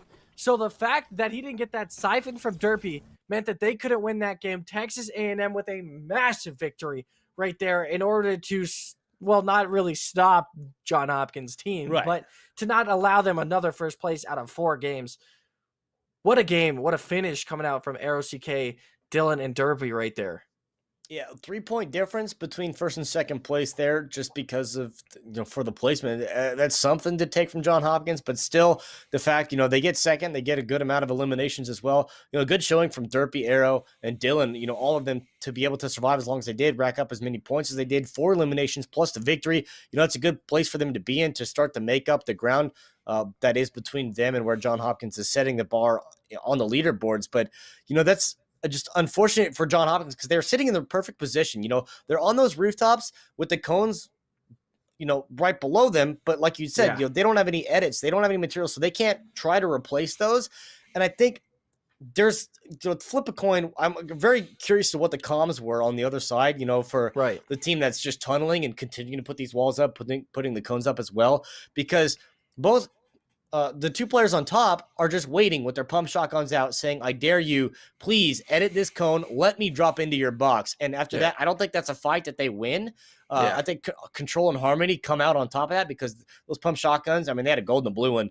And there's just nothing concerned about that. You're going to go in, you're going to hit your shots, and those duos are just gone, especially when you have the health advantage to that point. So they were ready for it. They were expecting it.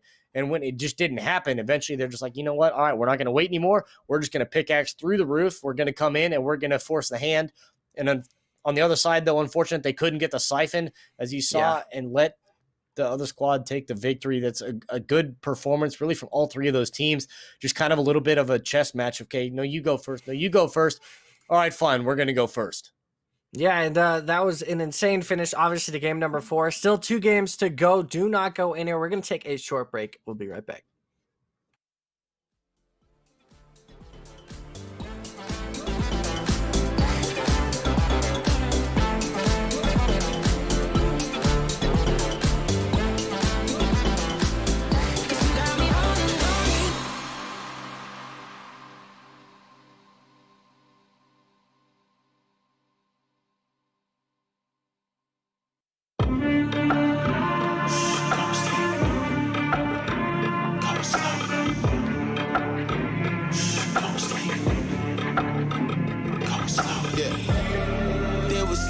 Snooze on me. I was dreaming about what food to eat. Why they sleeping, why they snoozed on me. I was seizing opportunity. Now they don't know what to do with me. I keep going hard like I'm in puberty. Rebellions in my blood, there ain't no ruling me. Coming for the top, this is a mutiny.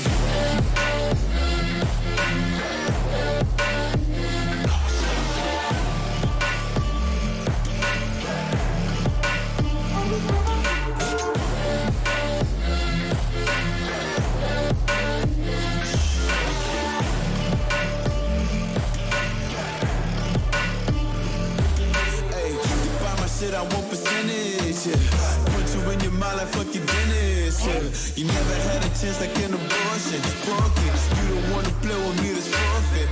Shit, took it to a place that never thought he could. Now the lone wolf is hounding up in Bollywood. Now I got some confidence, they call me cocky. But you fucking tiger in the eye, I feel like Rocky. I am untouchable, I cannot fuck with you. I do not follow rules, makes me uncomfortable. I got all this passion and desire, force my path with the fire. Never passive, I acquire till I'm crashing your empire. They were sleeping, they were snooze on me. I was dreaming about what food to eat. Why they sleeping, why they snoozed on me. I was seizing opportunity. Now they don't know what to do with me. I keep going hard like I'm in puberty. Rebellions in my blood, there ain't no ruling me.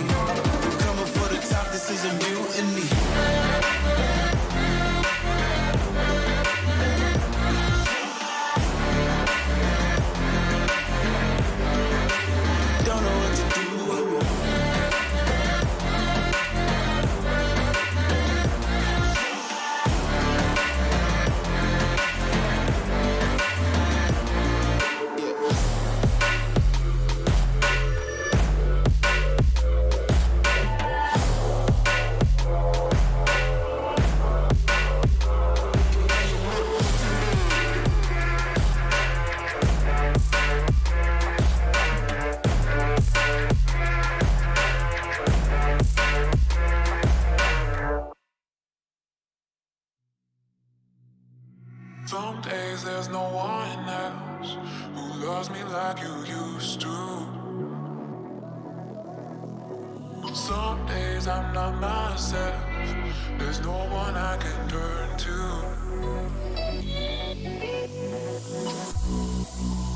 All the feelings that we shared are in the past. Your relationships are never meant to last.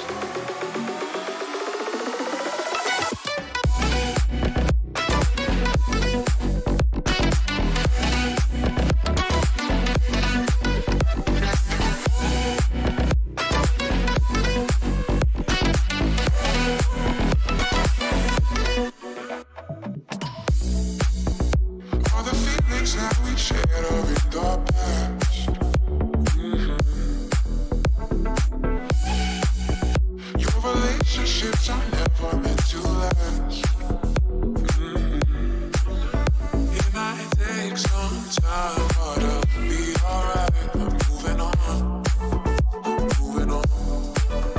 I know times are tough, but I've had enough. I'm moving on, moving on.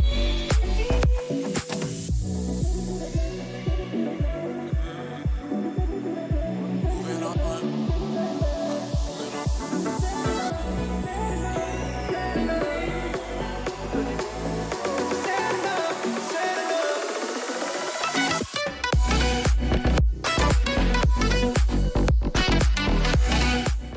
Welcome back, everyone, to the Autumn Anarchy, presented by Xfinity, featuring Fortnite. My name, of course, Troy Pipcast Welling. Next to me, Trevor Confused Caribou McNeil. Game number 5 on the way shortly. Not taking too long to go game after game. An exciting win from Texas A&M and a ref for everybody else. Second place for John Hopkins, who still got 15 kills plus in that game as well. So it's now time to see who can catch up to them in the last 2 games of the night, because they're now probably starting to edge their way out quite a bit, considering they won 2 games, got a nice second place, didn't have a fantastic game in game 3, but they still didn't have a bad one. Yeah, they picked up right where they left off yesterday. And yesterday, as soon as you get 3 solid games, it's just the qualifiers. Okay, now you can kind of take it lax a little bit, slow down, just enjoy yourself, whatever. Yeah, they still played well enough to get top 10 finishes pretty consistently. Granted, they had the one finish that was like they were one of the first 3 or 4 squads out of that round. I think it's round 3 or round 4 yesterday. But, once you get into a point where, okay, yeah, we know we're going to qualify for the finals tomorrow, those being today, that it's okay to where you stand. But now here they are today, where they've got a first place, place, a second place, and a second place. And it's like, okay, you guys are absolutely running away with it. So we can take a look at the scoreboard to see how everything is shaking out right now. Of course, John Hopkins still at the top, 99 points right now. They are the perfect Madden 99 club. A&M behind at 65, Maryland at 53, Illinois 50, Ashland at 44. So a good round there from the A&M squad, trying to make themselves a little bit more relevant on the top of the leaderboard, but it's just such a huge gap between first and second. It's going to be really difficult for anybody to make that up here. John Hopkins at this point just has to have the consistency to finish out these last 2 games with a decent showing. Yeah, they seriously just have to have okay games to probably confirm top 3 at least. But to get that first place spot, they just need like 2 top 10s and 10 kills, and they're like fine, and they win that. 34 points is an insane differential between the rest of the teams. I mean, like, it's a very difficult game. You have to see something like when Texas A&M dropped in game 4 or game 3. You have to see something like that with John Hopkins, but they're too strong of a team. It seems very hard for them to lose fights that early on. Yeah, it's not easy by any means. These teams, they try, especially when you get Stark virtually uncontested, and then you get a gold pump, you get at least a blue Stark Industry rifle, you get the vault key card, and from there it's just smooth sailing. And that's the reason they were able to get to the end game. They're able to go all the way from beginning to the end with virtually no contest. I mean, they were able to take the fights. They're able to win the fights. One squad at Stark Industries left alone. I can only imagine it's going to be that trio, but a few squads are starting to mix it up a little bit. You see a couple going salty. You see the Ruins right now pretty empty here as well. So again, not surprised to see teams going into retail, into Misty as well. For whatever reason, just very popular locations for a lot of these people to go. And the fact that no one's really contesting Stark still baffles me. Yeah, it's obviously insane to get the vaults. We've talked about it many times before, and nobody wanting to go there is just insane, especially when you know one of the best teams is going to be going there constantly, getting themselves highly equipped with weapons that will destroy everybody later on in the game, like we saw. It's a rough spot for a lot of these teams, but now we're seeing that people dropping already. Fulson going to try and full send on this team by himself, though. Yeah, and immediately gets into some bad action here. Dripsy, yeah, there's no chance he gets out of that one alone. He pushed in by himself, had no chance. 3 people in that building. His teammates nowhere close, so he's down for the count. His teammates not ready for that push. And Holly Hedges now not looking to be somewhere they want to be at right now. Trying to avoid out. Nice little chest coming out still for Adam here. Tavares going to get fully eliminated by K. Schwarzy. Nice 50 pop picked up. Miss is going to go down to Rappo, though. Simba and Spec already on the outskirts as well. Trying to secure retail row for themselves. Steve-O, no teammates left alive by himself, no shield. Not exactly the best situation, especially when you're retail row too.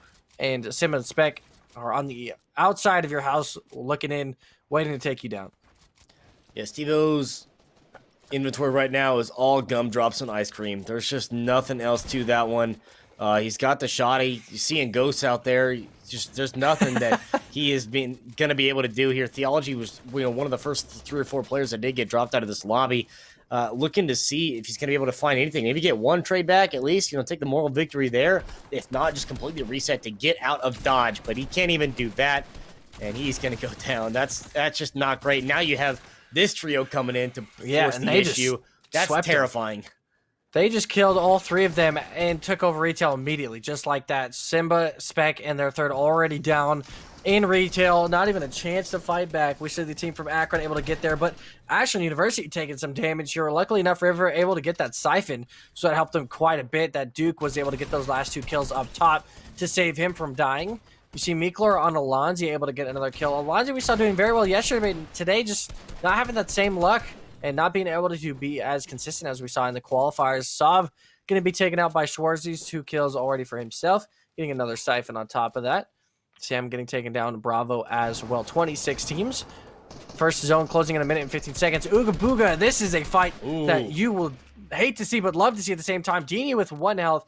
Ooga Booga dropped down. Proxy with less than 100. Farmius going to start the res on to Ooga Booga. Proxy against Infant on the outside. He goes down. And it's just left to Farmius. They're going to take that kill confirmed onto him. And Farmius taking some damage, trying to get the res off. And through the back door, Infinite finds him, but he actually got the res off in time. So Ooga Booga still left alive, trying to fight whatever he can here. He actually gets the siphon from that kill as well. That's huge. 50 shield going to go off here. He's going to actually just shockwave himself out of this scenario. Gets shot a little bit, though. Not the fight you want to see. Dini, Infinite, Noxy. I mean, this is an insane fight at Sweaty Sands. That's all you can really say.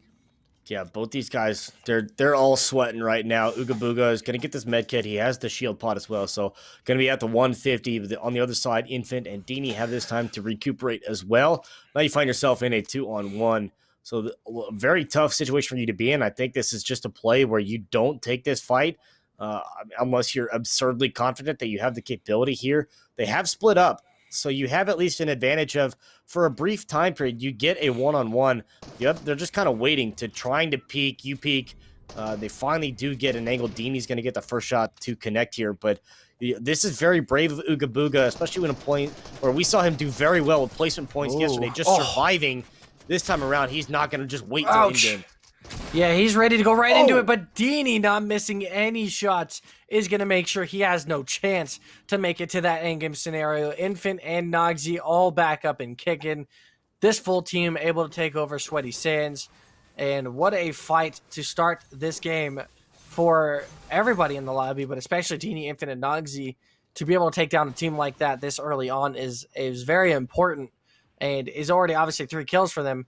They did have to use quite a bit on that fight, obviously, having to use most of their meds and a lot of materials, but they should be able to recover that, especially if Salty Springs was left unlooted. They can get that on their rotation over. Looking at the inventory of Rocky, though, that is quite an insane little loadout he's got, and they're going right into a fight. As we see him enter to the left of Stark Industries here, He's taking some damage though. Got to be careful. Still's in the distance, but Ooh. no chance. As Rocky just immediately takes some shots, looks his way, and destroys his health bar. Dropping in 200 Demon, gonna take him down. The legendary Stark rifles here, just absolutely lasering for this team. Looking for that identification. Wow. I don't know why it's so hard of a word, but identification is going to be shown as his teammates start to drop in. They take another one down. It's just left up to Psych here. Has a blue pump. That's about all he can hope for here. 2 shockwave grenades. This might just be a situation you just get yourself out of and just hope for placement later on in the game. You do not need to take this fight. No chance you get your teammates back up either. I would suggest getting out of dodge here. You absolutely don't want to give these shockwaves over to them either, but he drops down. Shockwaves handed over. And even more of a standing here for this team who already has some insane loadouts. Yeah, and I respect the effort at the point. Here they were just trying to, put themselves in a position that they can try to keep the walls up, behind you. But at the point where you're outnumbered, there's just nothing that you really can do. They're going to come in from one side or the other. They end up getting, both sides, get the flank, get the walls down, and end up with that elimination. So, yeah, really good engagement there from Rock and his squad. But, unfortunate for the receiving end of that trio that did get taken out here. K. Schwarzy, Schlappo, and Meek. They have a bit of a staring contest here with Cut, Fish, and Sergeant Sash. But to the point, just kind of aware that the other team is on the other side. Both of them just kind of being friendly little fire back and forth here. Sergeant Sash, I think, is the one with the sniper rifle trying to take these pop shots. But it's really not a whole lot of a commitment to anything other than just a few pop shots, try to trade a little bit of damage. Another zone going east, going around this side of the map. And I don't know what it is about the West Coast, but Fortnite's just not having any of it today. Yeah, we saw a couple of zones ending near like Holly Hedges yesterday. One in Weeping Woods we saw, but just nothing on that side of the map for today's game so far. We only have one more game after this too, so I guess if you're one of those teams that lands sweaty, Holly Hedges, Weeping Woods, you hope for a final zone in the final game of tonight. But seeing as this zone closes, still a couple teams taking some storm damage, but not in too desperate of situations. Devin and Mayan got to take some meds though, just in case, because they're still quite a bit of ways from that next zone rotating in. But K. Schwarzy immediately going into action and not one he wanted to find, so he's going to back up a little bit, try and recoup with Meeklor and El Schlappo here. 2 kills already for him, 1 for Meeklor in this situation. 200 Demon could be around. This is that team with a very, very nice inventories with the legendary Stark industry rifles. Even XV has a legendary burst rifle. So the other 2 have legendary Stark rifles. XV able to take one down there. Meeklor trading 150 damage back, so not bad from him, but he's going to get fully eliminated there. And should be able to get XV back up to full health here. 2 minis and that 50 pot. Schwarzy looking really low as well. He gets dropped down by Rocky Poo, and the only one left alive on the other side. Okay, Schwarzy gets eliminated, and he's down for the count. El Schlappo goes down. 20 teams left, right on the edge of Lazy Lake, right on the edge of the next zone. Yeah, that was a great start. XV able to get the trade. Both of them hit each other for 150, but XV at least had the full 200, so he's able to survive that as opposed to on the receiving end. That's all it took to get the knock, and then from there just to clean up the rest. Glizzy 200 pump, just kind of playing this one a little bit passively here. Take some shots at Jabam, Conk, and Kev. Ouch. Not going to get any of his to connect, but on the other side they will. So it's about sending a message, and I don't think that's the message you want to send, but this is a huge swing now with NU taking out a couple of these guys. That is... Infant's just trying to get over in time to try and save him, but they're both going to get fully knocked out. Infant's down to 11 health. And now suddenly a great start turning into a terrible finish if Infant does go down here. He's got 5 chug splashes and 3 minis, so he can get himself up quite a bit of HP. And he has to use all of these now, because otherwise no opportunity to even get his teammates back. Right in the outskirts of Ruins too. Not an easy place to get your 2 teammates back up. Oof. Not an easy team to fight either. Slight, Coach, and Hunnit's going to be over here. Oh, Infant getting a lot of damage, not even returning any onto Slight either. 31 damage, dropping straight into his Coach Clay. Yeah.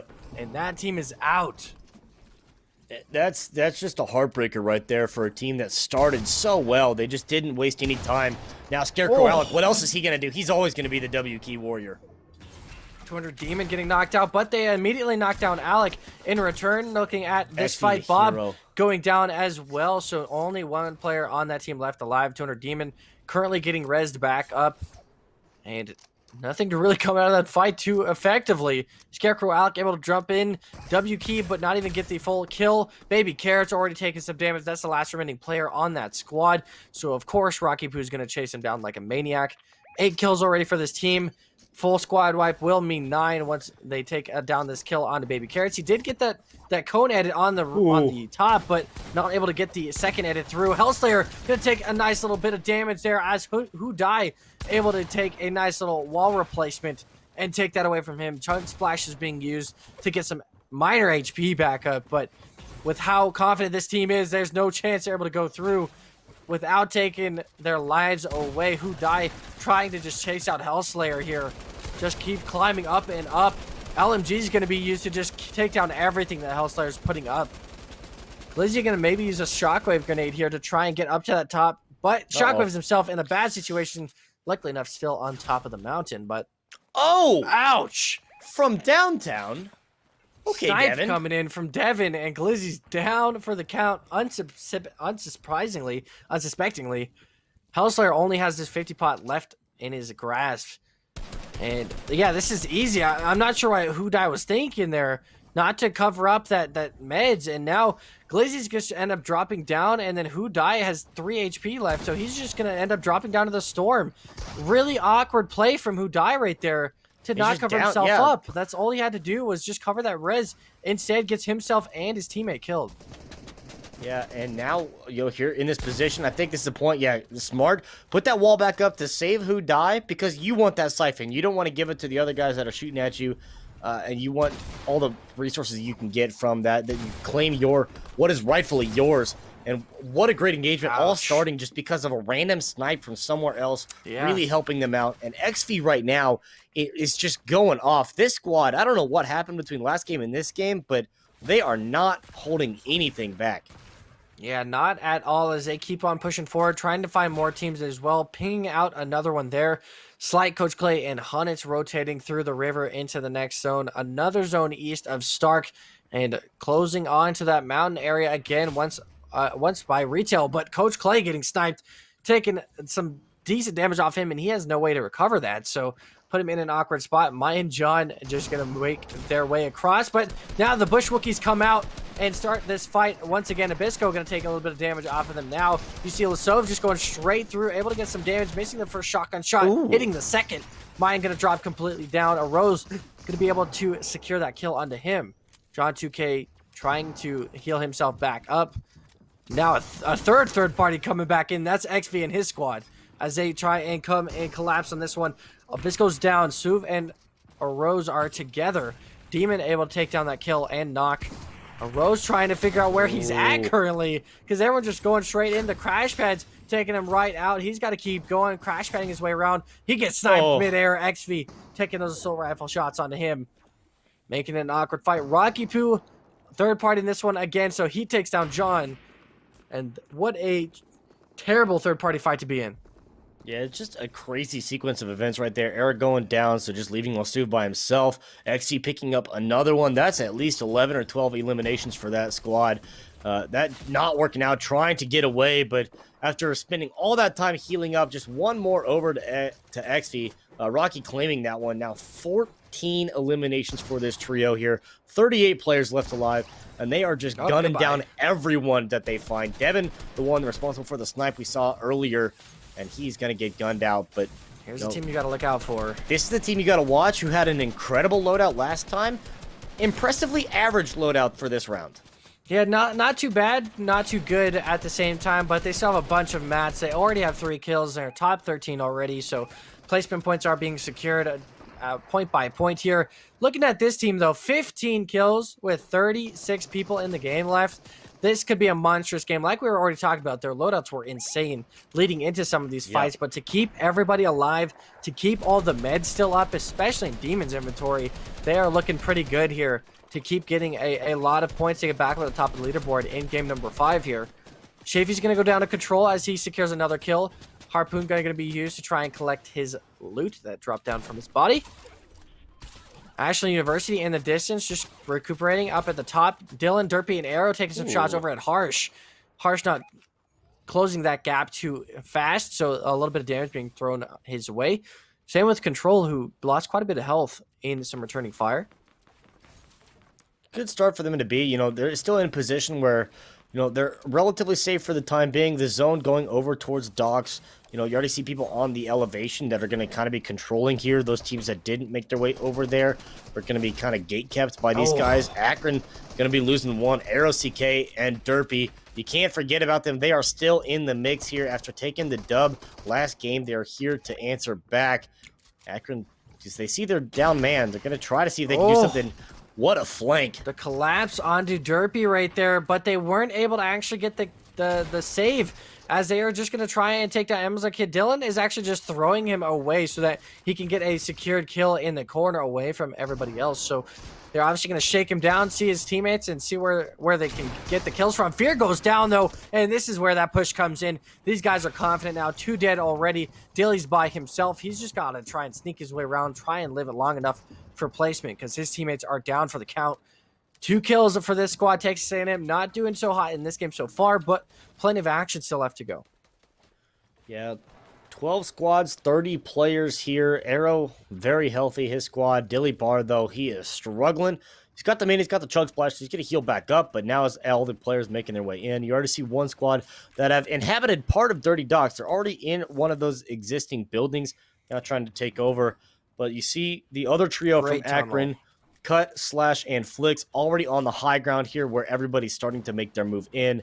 And yeah, like you said, I mean, this just mobility control that they can keep themselves safe from A to B to C. This is all metal too. This is yeah, there's nothing that's going to take these guys out. Yeah, they're in a great spot. Obviously, can keep making those edits just in case they need to see some extra entry points or see if they can find anybody else, anybody around lurking. I guess Derpy doing that just then. Nobody can really go to their south side either. That's a nice thing. Is it's just a straight off mountain cliff, so no one's probably gonna come that way. Nice snipe from Coach Clay hitting on to the bomb there. Another really strong team that's been fragging out in a couple of these games. This team has been pretty good. No Jax, obviously. They played with Jax yesterday. Canadian coach Slight and Jax was the squad now. Slight, Coach Clay, and Hunnits. Changing up a little bit here going into the finals. I wonder what constituted that. Or if Hunnits is Jax and just changed his name. You never know. In Fortnite, people do that constantly. So we'll now see the rotations, though. 5th zone starting to close in here in 30 seconds. Down the valley. And this is a rough one. If you're one of the teams that rotate early, this is some great chances. Like Beggs, Mars, and Seven, the team from Maryland right there, this is free shots for them. Yeah, that's the team that was already in the buildings in Docks. All they had to do was go a little bit to the south. Hellslayer is going to drop to the most notorious killer that we've ever seen, the fall damage. It always gets you. But these teams that are now making this early move in, and especially sliding down this valley, is such an interesting change to this one, as these teams are just going to have to be constantly aware of what's going on around them. Hunnit's trying to make his way in. He's right on top of the other trio Not where you want to really be. don't want to be on top of.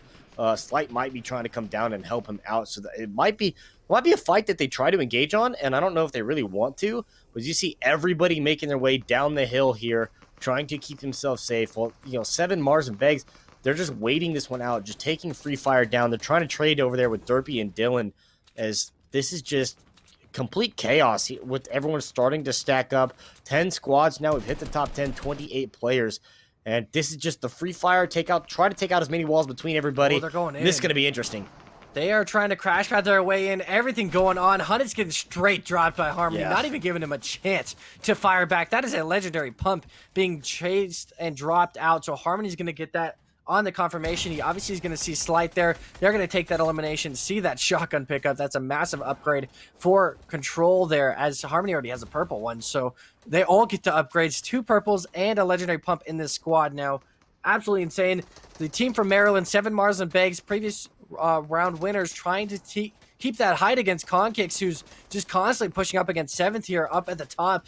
He's still keeping it rather easily. I mean, still being able to control it, but using a lot of materials in that action. And now they're going to have to go quite a bit of ways towards the other side of Dirty Docks. So we're going to have to see that rotation. 7 Mars and Beggs realized they lost the height control, gave up on it immediately. Smart rotation from them.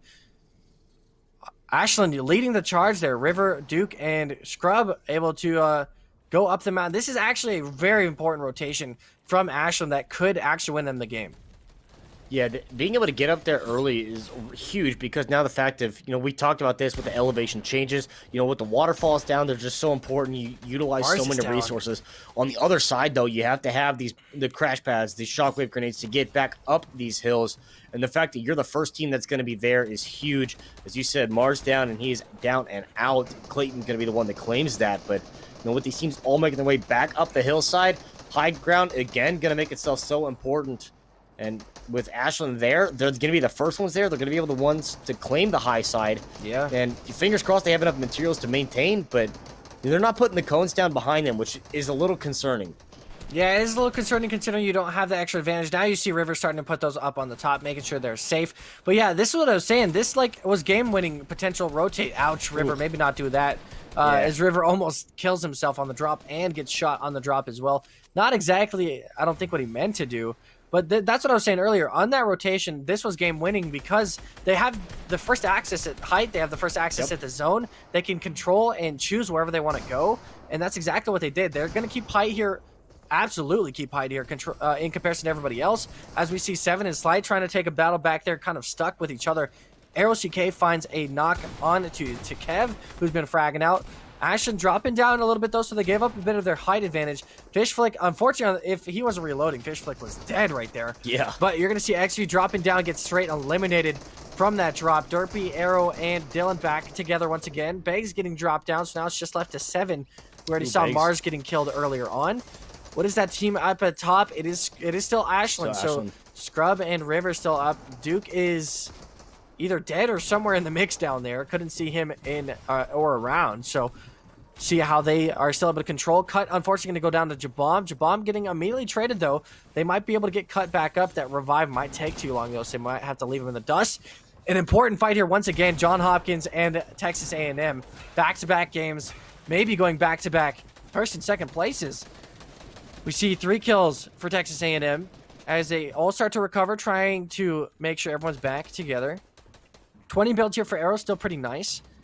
And the rotation start to go through. 9th zone collapsing now as we see them all starting to push together. Harmony finds a nice shot. Control is down, but it is Harmony and Harsh still pushing around. 9 people left, 4 teams remaining. Nice kill on Sash right there, but this is the trio you got to worry about if you are Harsh and Harmony. They're still maintaining a lot of low ground here and still have plenty of builds. Dylan has 57 builds left. And not a seemingly worry for them. Yeah, I mean, plus the shotgun, the AR, I mean, they are very healthy. Harmony can match the shotgun, so very interesting to see how this is going to shake out. As Arrow gets one, I mean, they're starting to just add up. Now it's just a points for elimination until these two finally run into each other, and it might be almost that time. Fish is going to find himself on the receiving end of these two, but as soon as these Control, Harsh, and Harmony find this trio right here, it's going to all break out, assuming they all make it. Harsh actually gets the elimination there onto Beggs as well, but, Control down, so Harsh and Arrow down. Harmony are the only ones. Arrow down now, so going to be a 2-on-2. Harmony, Harsh. No shockwaves for Harmony and Harsh. That's a really important thing to notice because I did see one shockwave, for Dylan, who's going to use it right now. He's going to get Harsh up at the top, too, and Harmony's going to go down as well. Now left to a 2 versus 3. Ashland, who had the fantastic rotation earlier, is now one of the trio left alive. Dylan's going to try and drop down, get that siphon in time. He does get it secured. One more player left alive in his grasp. Derpy and Dylan trying to get that last kill, and they do.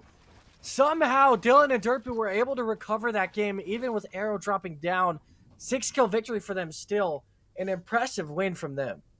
Huge, being able to come up in the clutch. I mean, being able to use that shockwave, and that was the difference maker that you said. There was 1 shockwave in the inventory for them compared to none in the inventory for Harsh and Harmony. Control obviously had already dropped at that point. So as soon as he takes that grenade, he goes vertical, he goes ballistic, he gets 1 shot off, he gets the eliminate, he gets the knock at least to follow up with the elimination. And then from there, on the bottom side, you can rely on your teammate to take care of business, and you're okay with what's going on everywhere else. And then you take the fight with Ashland University's squad. That was the first team that took high ground. They took the rotation early, and then from there, they're just able to survive long enough and maintain the high side, able to keep the floors and the cones below them so that nobody's going to be able to take them down from there. And you take that fight, and it's such a good fight, and that You cannot give enough credit to that siphon. That was Right. what Yeah. that's what kept him alive. When you're taking 10 ticks of damage per zone, per hit, and there's nothing you can do about that. When you drop down to 20, 30, you have to finish that elim. You have to get that siphon.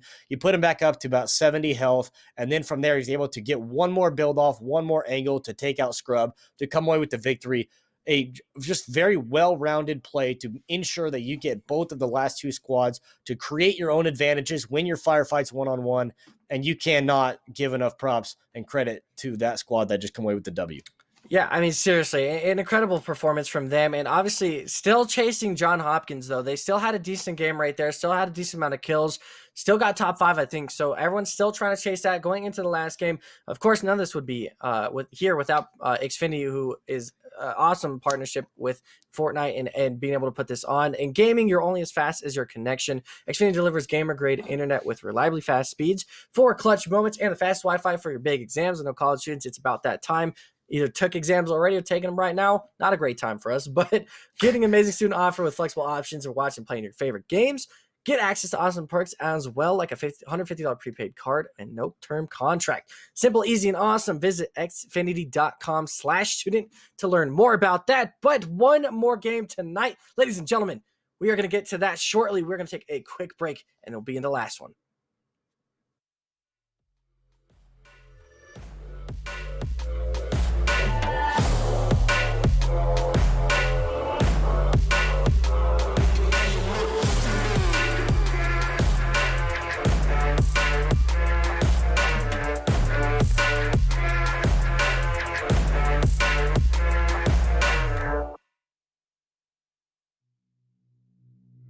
Some days there's no one else who loves me like you used to.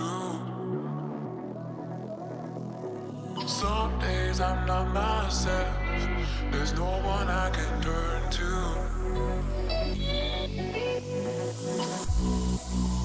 All the feelings that we shared are in the past.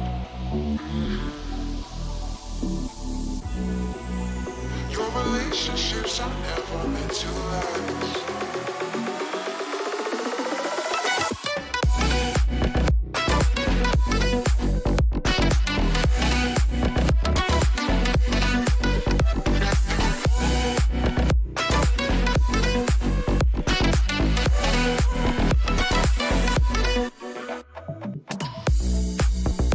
All the feelings that we shared are in the past.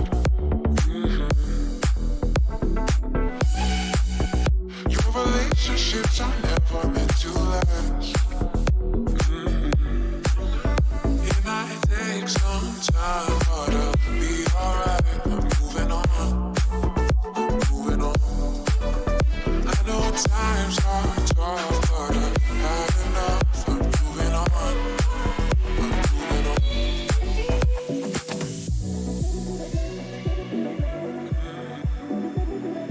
Moving on.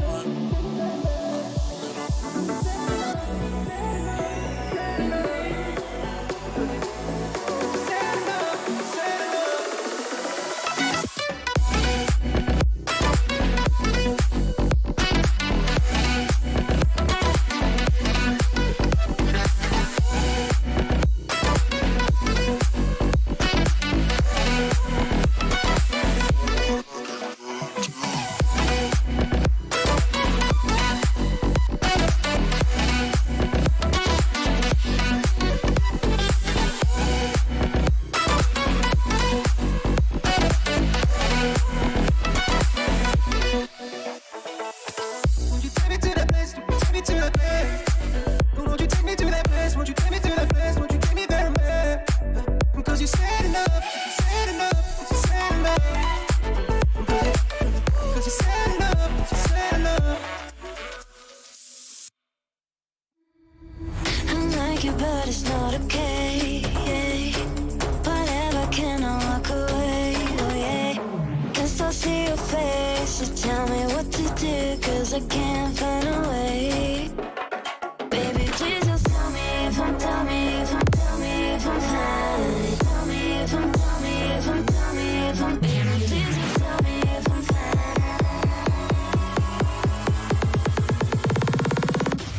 Just so new from Farm.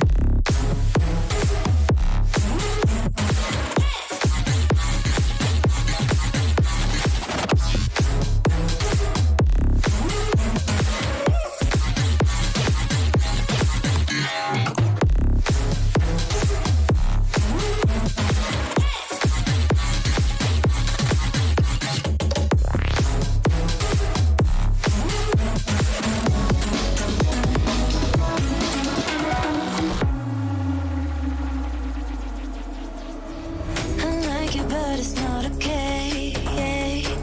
Whatever, can I walk away? Oh yeah. I love you too, don't love me back, back. I can't stand this feeling inside my mind. Baby, please just tell me if I'm fine.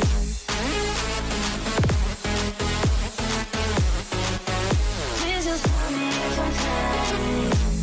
'Cause I don't know why it's stuck in my heart, baby. Please just tell me if I'm fine.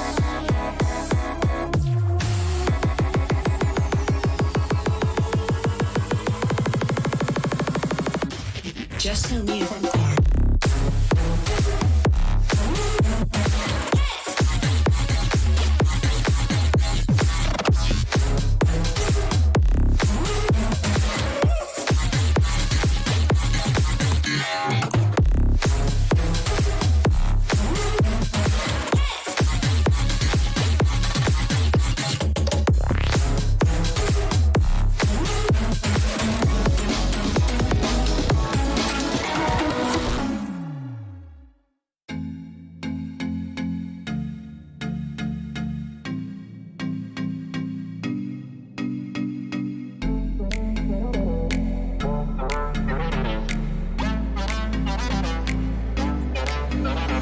I've been chillin', watching the ocean with you. Baby, up with a slow motion crew. And we up in our growlings when people change, but not us. And we just chillin', kicking it, kissed by the sun. Could be soaked to the skin in the mall soon. I know she got the good vibes when seasons change, but we're the same. Even if I lost all my money, the zero runs deep, honey. And I don't need to speak a single word, 'cause you got me haunting, haunting. Even if my jokes aren't funny, my tongue tied up on it. And I don't need to speak a single word, 'cause you got me haunting, haunting.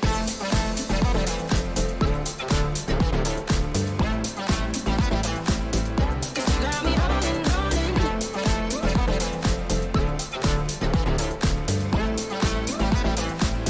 'Cause you got me haunting. And I'll be running, possessed by your low, low voodoo. Fired up like a wolf on a full moon. And we stuck in a la la land. The tides will turn without us. And I'll be killing time like I might be a cartoon. Take it in real life like haiku. I know we got the good vibes when pieces fall right into place. Even if I lost all my money, the zero runs deep, honey. And I don't need to speak a single word, 'cause you got me haunting.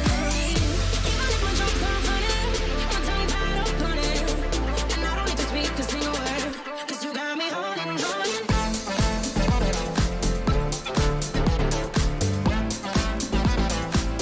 'Cause you got me haunting, haunting.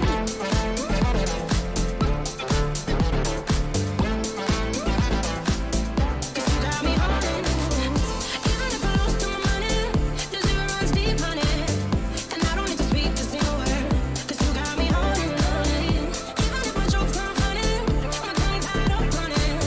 And I don't need to speak a single word, 'cause you got me haunting, haunting. Play me like a bass guitar, simmer down and mess me up. Tripping like I'm Jimmy at Woodstock. Drum me around in your red Ford, shivers down my spinal cord. Oh, 'cause you got me haunting, haunting. Even if I lost all my money, the zero runs deep, honey. And I don't need to speak a single word, 'cause you got me haunting, haunting. Even if my jokes aren't funny, my tongue tied up on it. And I don't need to speak a single word, 'cause you got me haunting, haunting.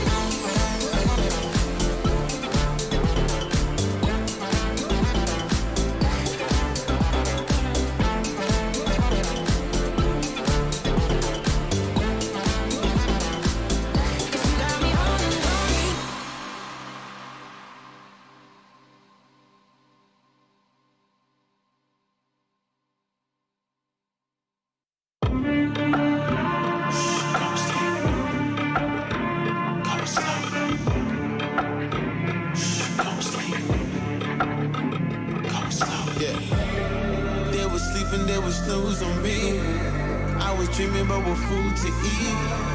Why they sleeping, why they snooze, don't beat. I was seizing opportunity. Now they don't know what to do with me. I keep going hard like I'm in puberty. Rebellions in my blood, there ain't no ruling me. Coming for the top, this is a mutiny.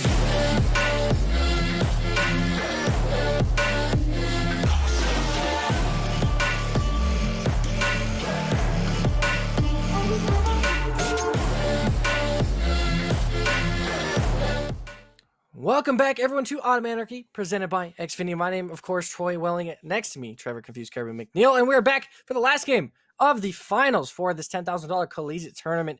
Like I said, presented by Xfinity. Excited to see this last game of the night. Obviously, John Hopkins probably at the top by 30 to 40 points at this point, so it's quite a bit of ways to get to their level. But looking at the teams like Texas A&M, who had a really great couple of games right there, Maryland obviously had a really good finish.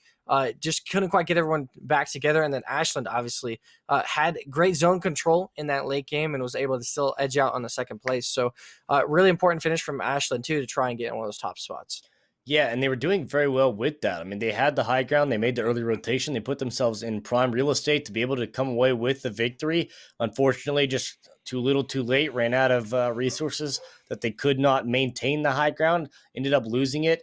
And with the moving zones, at that point, it was just up to the matter of who can hit their shots with those legendary shotguns. And when it came down to it, it was just basically a battle, a clash of the Titans as we would expect. Yeah. But with John Hopkins, I mean, just the consistency that they've had, it really comes down to the name of the game, because we've talked about, granted, teams want to play for placement points. Sure, you want like the top 5 finish. You can make up some of the lost ground with a few eliminations, make up the lost points that you don't get with placement that you're really shooting for. Right. But when you're a team like John Hopkins, like Texas A&M, like Maryland have done, where they're consistently finishing in the top 5, getting those placement points every single round, it's not surprising to see them cement themselves at the top of the leaderboard, especially when John Hopkins, they start out the day with the first, a second, and a first. And there's no way that you're going to be able to really be able to catch up with that as we get into our last and final game to see if anyone is going to be able to catch up to John Hopkins here. But with the consistency that they started the day out with, I mean, Maryland, Texas A&M have been consistent in the last couple of rounds. John Hopkins has been consistent all day long. Yeah, that's it. And we were talking about this yesterday in the qualifiers. John Hopkins didn't look like this. They were struggling a little bit, didn't have the exact thing they would want. Still going on in a harpoon fight, by the way. 2 of them landing on each other and no one getting a gun. The only thing that was granted was a harpoon gun. And now you're just going to start seeing the pickaxe swings. What a fight to start game number 6 here. Touch My Tofu finding his teammate there and not worried about that too much as they start to maneuver around. But last game of the night and last game for a lot of these teams' chances at $10,000 overall. Coach Clay going down for the first time in a while. Bob is completely taken out by Deanie. Still going to go down. Already fights in Dirty Docks. There's 4 teams, maybe more, in Docks alone. And they're already going in action. River's already gone for Ashland. And just another trade back and forth. There's so much action in Dirty Docks, surprisingly. A lot of people changing that to their location in the last game. Curious to see that so many teams win here. I mean, I think it was at least 3 trios that come to this position, one of which including Duke, River, and Scrub, that found themselves and the final 3 trios left alive last round, already losing. River to start this one out, not ideal for them. Deanie getting knocked as well, but treating there with Alex. So that's at least 3 squads that are fighting over there, wherever they all ended up dropping. And I think it's typically Misty Meadows that they end up going to. So, there's a lot of stuff going on around the board, and they're not in Misty Meadows this time around. They all went to Stark. Finally, the action at Stark that we wanted. Yeah, and this is what everyone kind of realized, too. They're like, we can't just keep letting John Hopkins go to Stark, get free inventories, and just keep letting them get first places. We have to contest this, and that's what Deanie and Nogsy and Infant have done so far, as we still see more teams going here as well. I don't even see John Hopkins' team here in the first place. Beyond going to take down 7. Nicely done. Going to get that knock, and the last kill here in Dirty Docks for this team is Snelly the Snail goes down to Sov. But surprising, I mean, not surprising, because John Hopkins knows that there's going to be since it's the last game of the night, the people that are desperate for kills and desperate for the Yes. win are going to go here. So they were really smart. We've talked to them about this before in the last collegiate tournament. They are smart to move themselves because they know that teams are going to want to try and take them out, and they're going to want to try and get the loot here. Yeah, and the fact, and we see Mars 7 and Begs all go down, so that trio down and out now in this final round. So now allowing people that are below them on the leaderboard to start to make up some lost ground and try to overtake them on the leaderboard. But, I mean, as it is all going to shake out, you know, we'll see where these eliminations end up going to. Noxy under fire. I mean, they have 4 eliminations. Infant down and out, though, so they got some work to do here to keep themselves alive. Infant taken out. Wow. And finished there. So now Dini going to trade and get his final. But, I mean, just leaving it to Dini and Noxy, these are 2 players that are capable of holding their own. They can absolutely manage because we saw them do it in a game where their trio didn't even load in. It was just the 2. Yeah. That's not the edit that you wanted, though. Reverse the staircase. He gets him, though. Thankfully, your teammate's there to help you out, so you're going to get the revive as well. And Funtop was the last one in that squad, so luckily Dini being able to clutch right there saves their game. 5 kills already in Stark, and potentially one team, if not, that's just a bunch of henchmen running bots. around. So nothing really to worry about them. For them, they've cleaned up Stark. They should be able to go get the vault key. They're going to get Infant back up. This is the game they absolutely needed in order to try and get back up to one of those top spots because they have dropped into 5th place overall. Would really like to make a comeback here. Same with this team who got into an early fight with the Illinois University and ended up losing that one. Farmius, Ooga Booga, and Proxy's not quite doing so well in the last game. Proxy's already dropping down pretty low here to a flank. Farmius and Ooga Booga both up to 200 HP though. So they're just taking some shots here at the edge of Sweaty Sands. Once again, not changing up their locations. Smart for them to keep just going to the same place. Fulson's going to Fulson and die. Once again, unlucky. And Proxy's going to find another knock there. 2 of the 3 getting knocked down and taken out. Last one, they did see Shockwave over to the right over here, so they just got to find him, secure that last kill, and they will be on their way out of Sweaty Sands. Ashland University, they did get River back into this one, so they're back to their full force in Dogs. Alonzi has had a lot of rough luck in the early games, getting knocked and eliminated here, surviving a little bit longer this time around, but you know, facing up against an Ashland squad, very concerning that your trio might just completely get decimated at this point and knocked out here. But Ashland looking to maintain and improve their standings. Of course, we mentioned the $10,000 prize pool on the line. These guys are like right on the fringe of getting some of those goods that they want. But as they continue their way through the dirty docks, I think that is everybody now that is flushed through. And Dini's just doing stuff that Dini does. Taking XV and Foggy out, taking a really good team, and I believe he's up to 6 or 7 kills, and we are only 10 teams down so far. So they are looking for a redemption game. Obviously, like I said, they're sitting in 5th place overall right now, I believe, going into this last game. We'll get like finalized on all that, but 5th place is the cutoff for the winners. There's 5 teams that win today. First place is 4,000. 5th place is 500. So distributed from 10,000, go down from there. Figure that out. But they obviously want to have that redemption to get into 2nd or 3rd. John Hopkins more than likely securing another 1st place because of their strength. I mean, that's something, obviously we've been talking about them a lot because they're in 1st place, but a redemption story kind of from yesterday, considering they really struggled in quite a few games yesterday and couldn't find their momentum, and then going in today, they've found it immediately.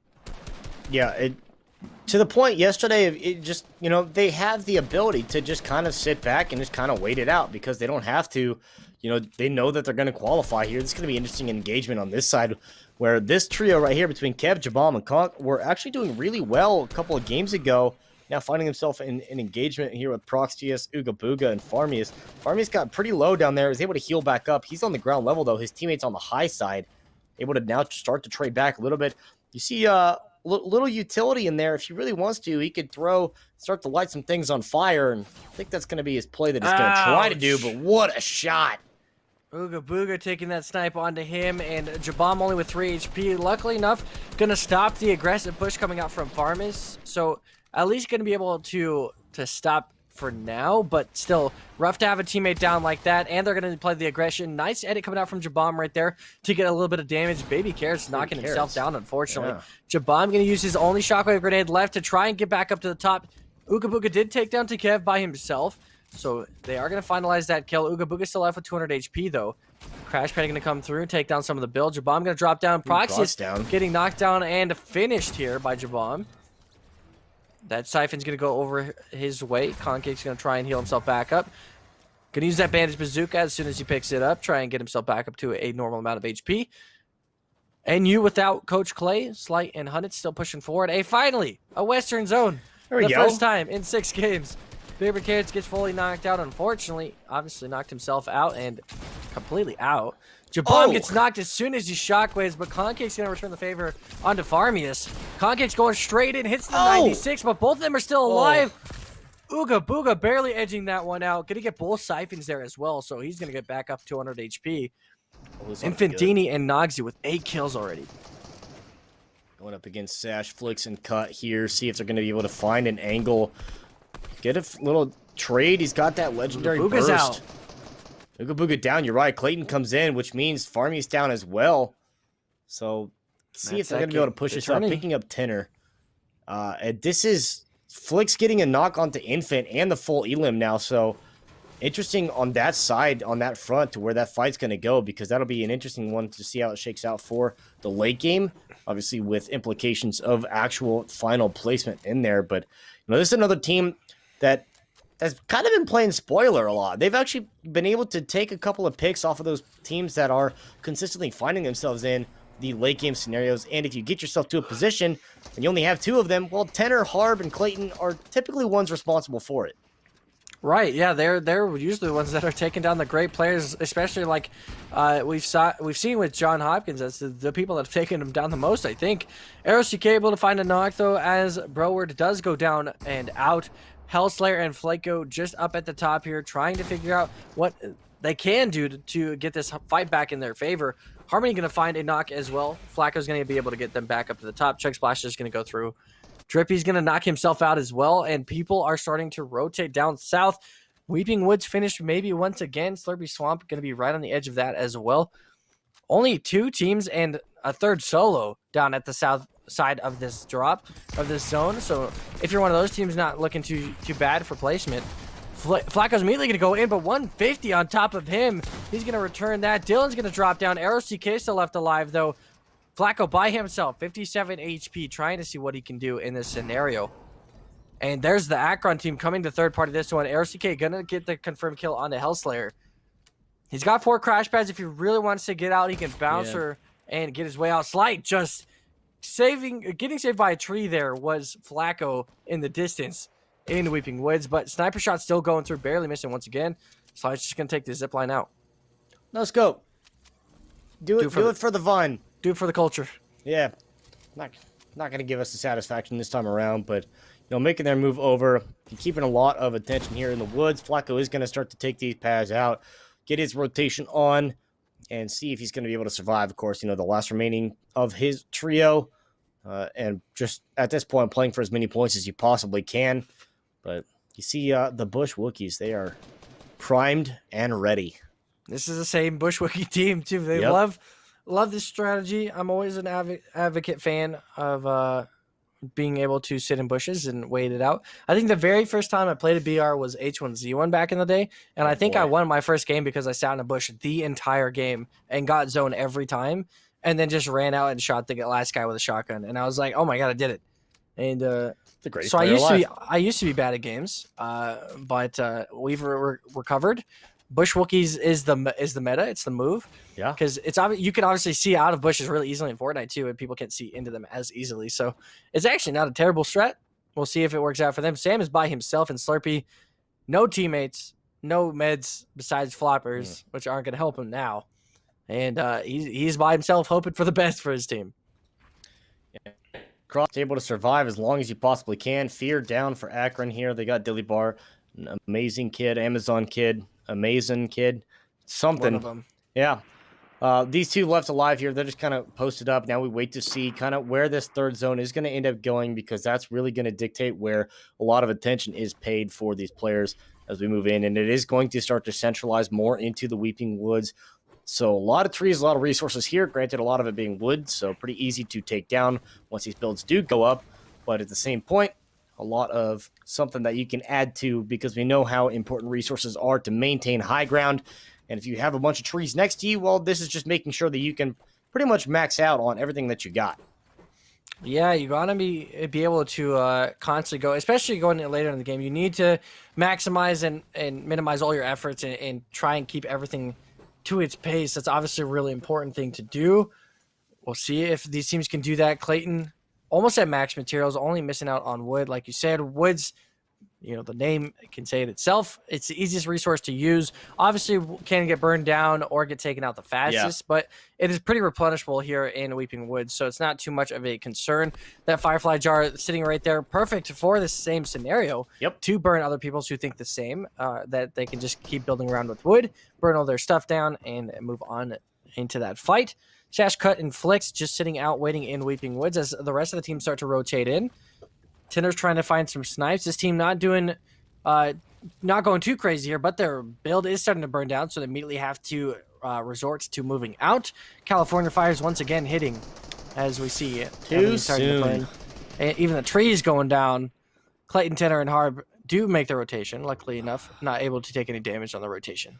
Congratulations, it's a boy. Now you have to move. This is just a position where, you mentioned with the Firefly jars, the teams that are sitting inside, they have position as well to, there's another little cluster of Fireflies directly next to them. So they not only do they have one sitting on the ground, they're able to pick up some more if they want them.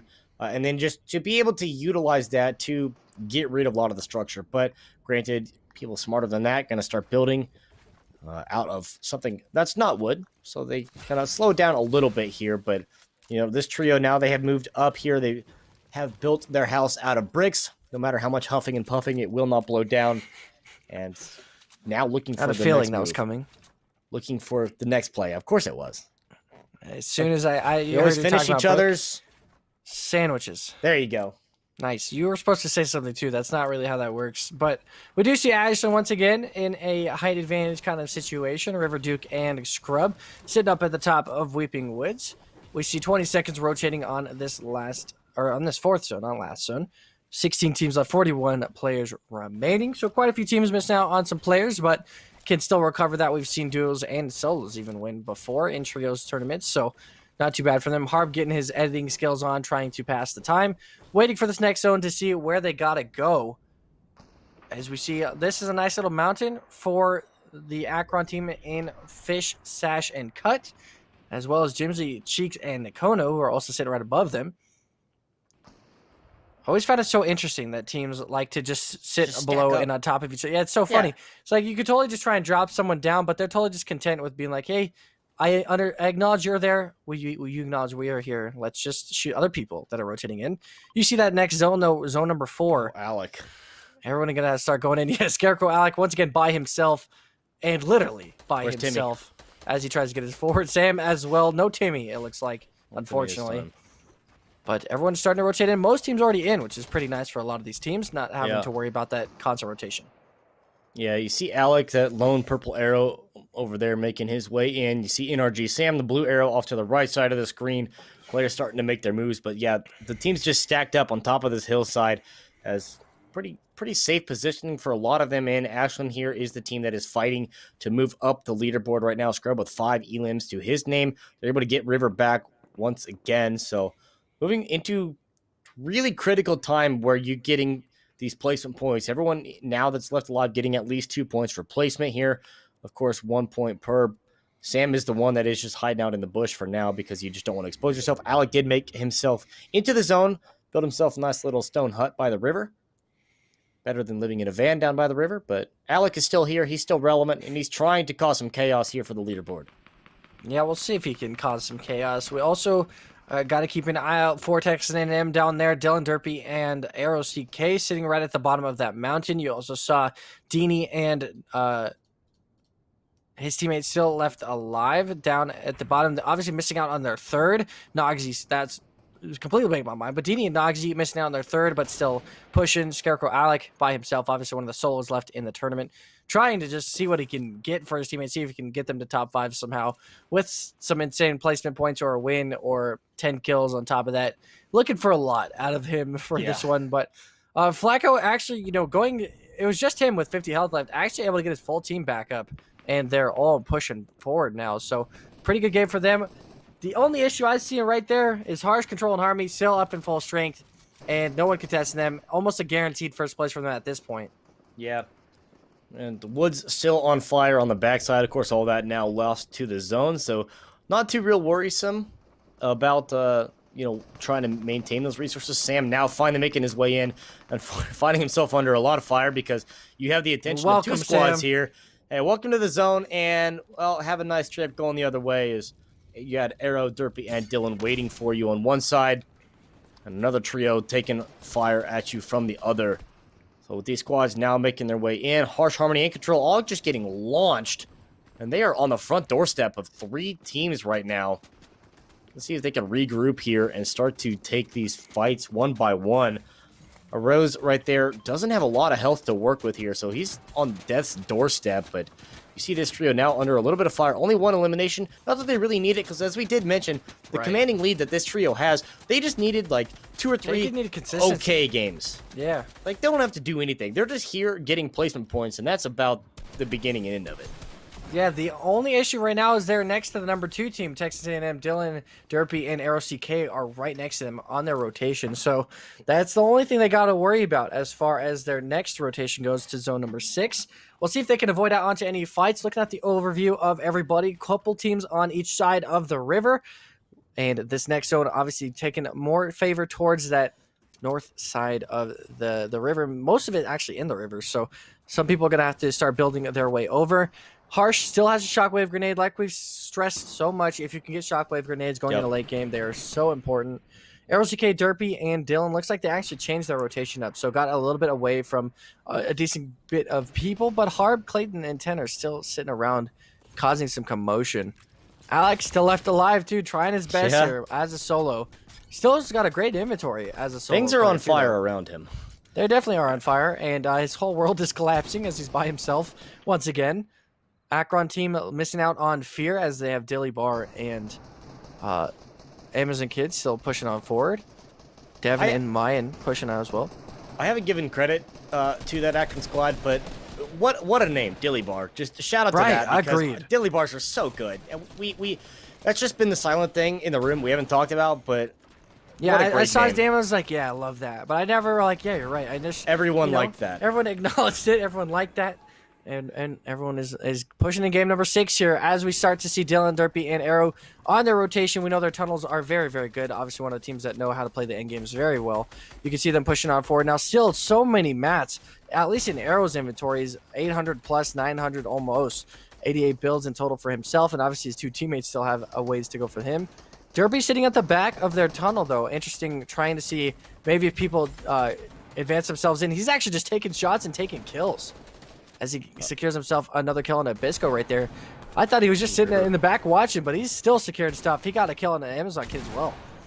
River goes down as well as Slight, so starting to narrow these down. Alec finally does drop, so now things starting to pop off here.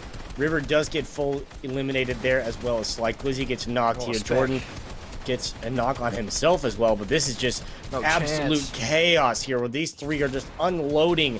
And as the poor players just trying to make the rotations end, no shot whatsoever. Harb on the high ground right now. Clayton looks like he was trying to potentially get up there. Instead, just sent himself the other way. And does it again. Yeah, he's doing his best. He's definitely trying his best. Derpy is going to crash pad himself around with Nogsy going to do the same. Dylan going to try and regroup with Arrow CK and Derpy.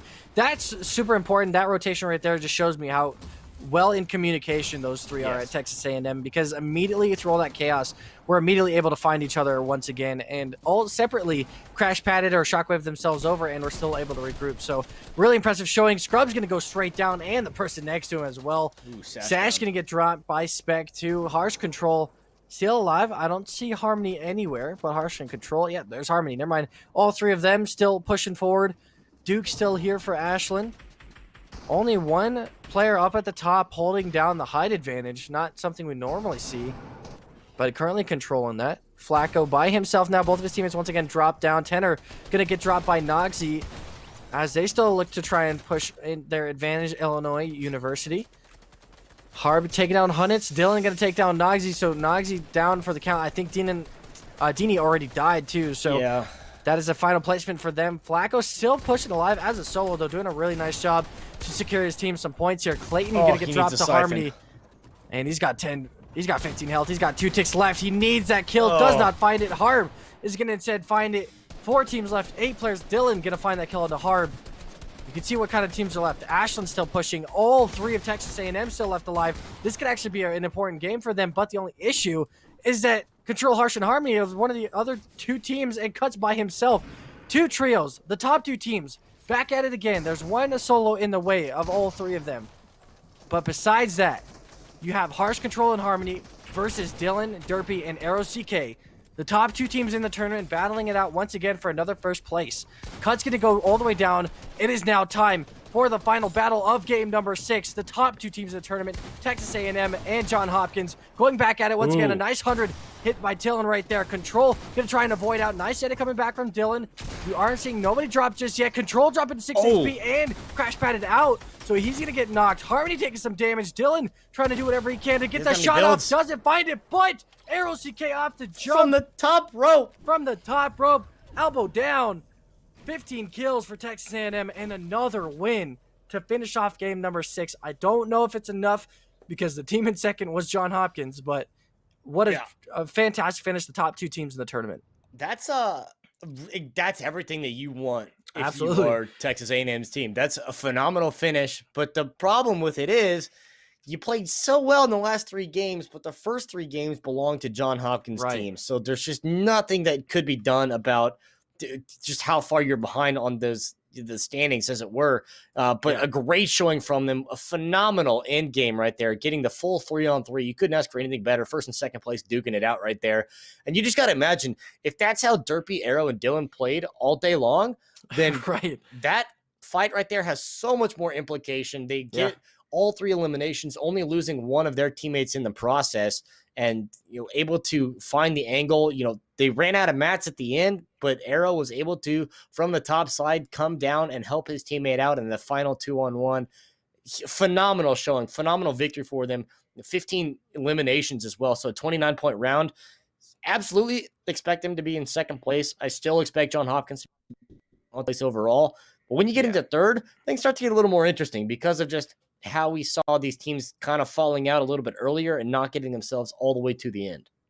Yeah, and obviously, you can confirm pretty much John Hopkins got first, Texas A&M got second, just because, just theoretically, just thinking of the statistical score lines that these 2 teams have had. John Hopkins got a few wins, a couple second places. Texas A&M got a couple first places at the end, didn't have a great first set of games, and they dropped down super early in one of the games in game number 3, I believe, where they might have gotten 1 point, but didn't finish with much more than that. And that game, you look back at that could have drastically changed it. Don't know how many points they're down to John Hopkins, but like you said, going down from those 2 players or those 2 teams, it's like Illinois did great. Ashland had a great couple of last games. Maryland had a great middle part and then didn't see them too much in the end. That was Beg, Mars, and 7.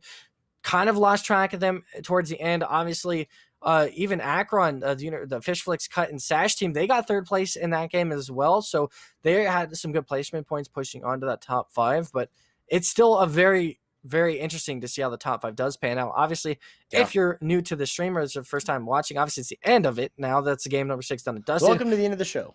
But the top 5 teams in this tournament did actually win some prizes. So 5th place, $500. First place, $4,000 for a collegiate. That is fantastic to totally use on books and college stuff. School supplies, textbooks, binders, all that stuff. Yeah. Sure. Not your game stuff. Not at all. Gaming. No.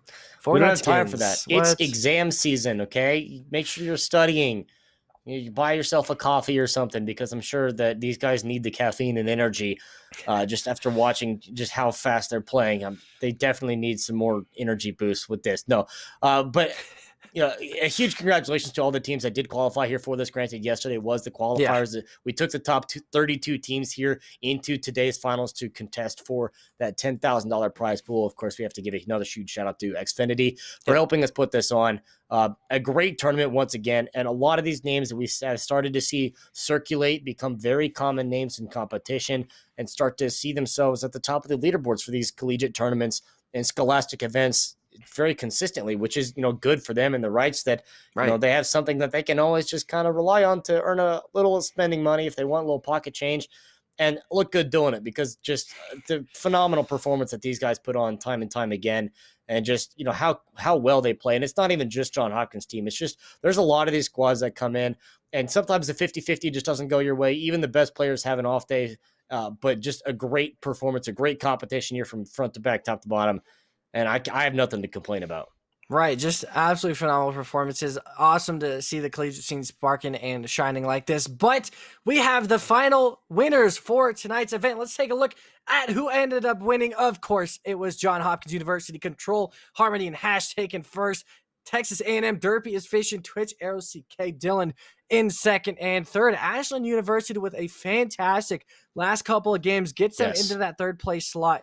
Duke, Scrub, and River able to edge their way in. A very, if you're Ashland right there, I think you're ecstatic. The way they finished these games, obviously same with Texas A&M. John Hopkins just was on a roll the whole day, but the last few games really kicked it into gear for these teams and just shows you the strength.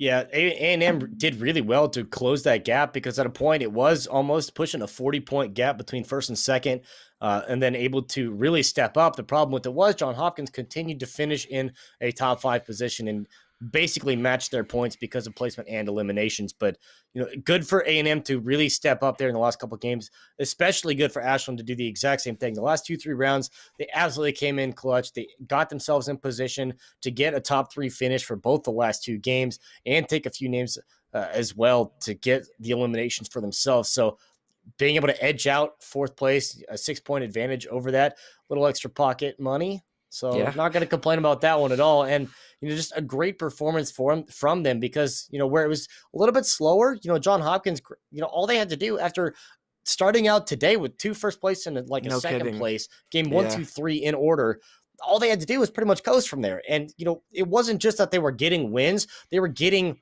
19 eliminations round 1. Right. They got 14 eliminations round 2. They got another 12 or 13 in round 3. So it's not that they weren't just doing anything, but they were doing so well consistently on the back half of the competition. They didn't have to do a lot. So really earning their spot there at the top of the leaderboard, and everybody else at that point just gunning for position. And a shout out to everybody that played so well. And Ashland coming in third, they got to feel good about that. Yeah, congratulations to all the teams that participated and the teams that ended up winning. Obviously, all of this presented by Xfinity, couldn't have done it without them. In gaming, your connection, or you're only as fast as your connection. Xfinity obviously offers reliable and fast speeds, which is great for us college students who got a bunch of things that are online, especially now in this age. It's nice to have great internet, to have a company of that, which me and Trevor have not had too much of. So Xfinity, awesome to have, of course. And they offer student offers as well, or student options, which is flexible. For playing and watching your favorite games. You get awesome perks like $150 prepaid card and no term contract. It's simple, easy, and awesome. Xfinity.com/student. But that is it for tonight's show. Thank you guys so much for watching. Thank you everyone on the production side. My name, of course, Troy, Pibcast Welling. Next to me, Trevor, Confused Caribou McNeil. We will see you guys next time. Thank you so much for watching. Have a great night.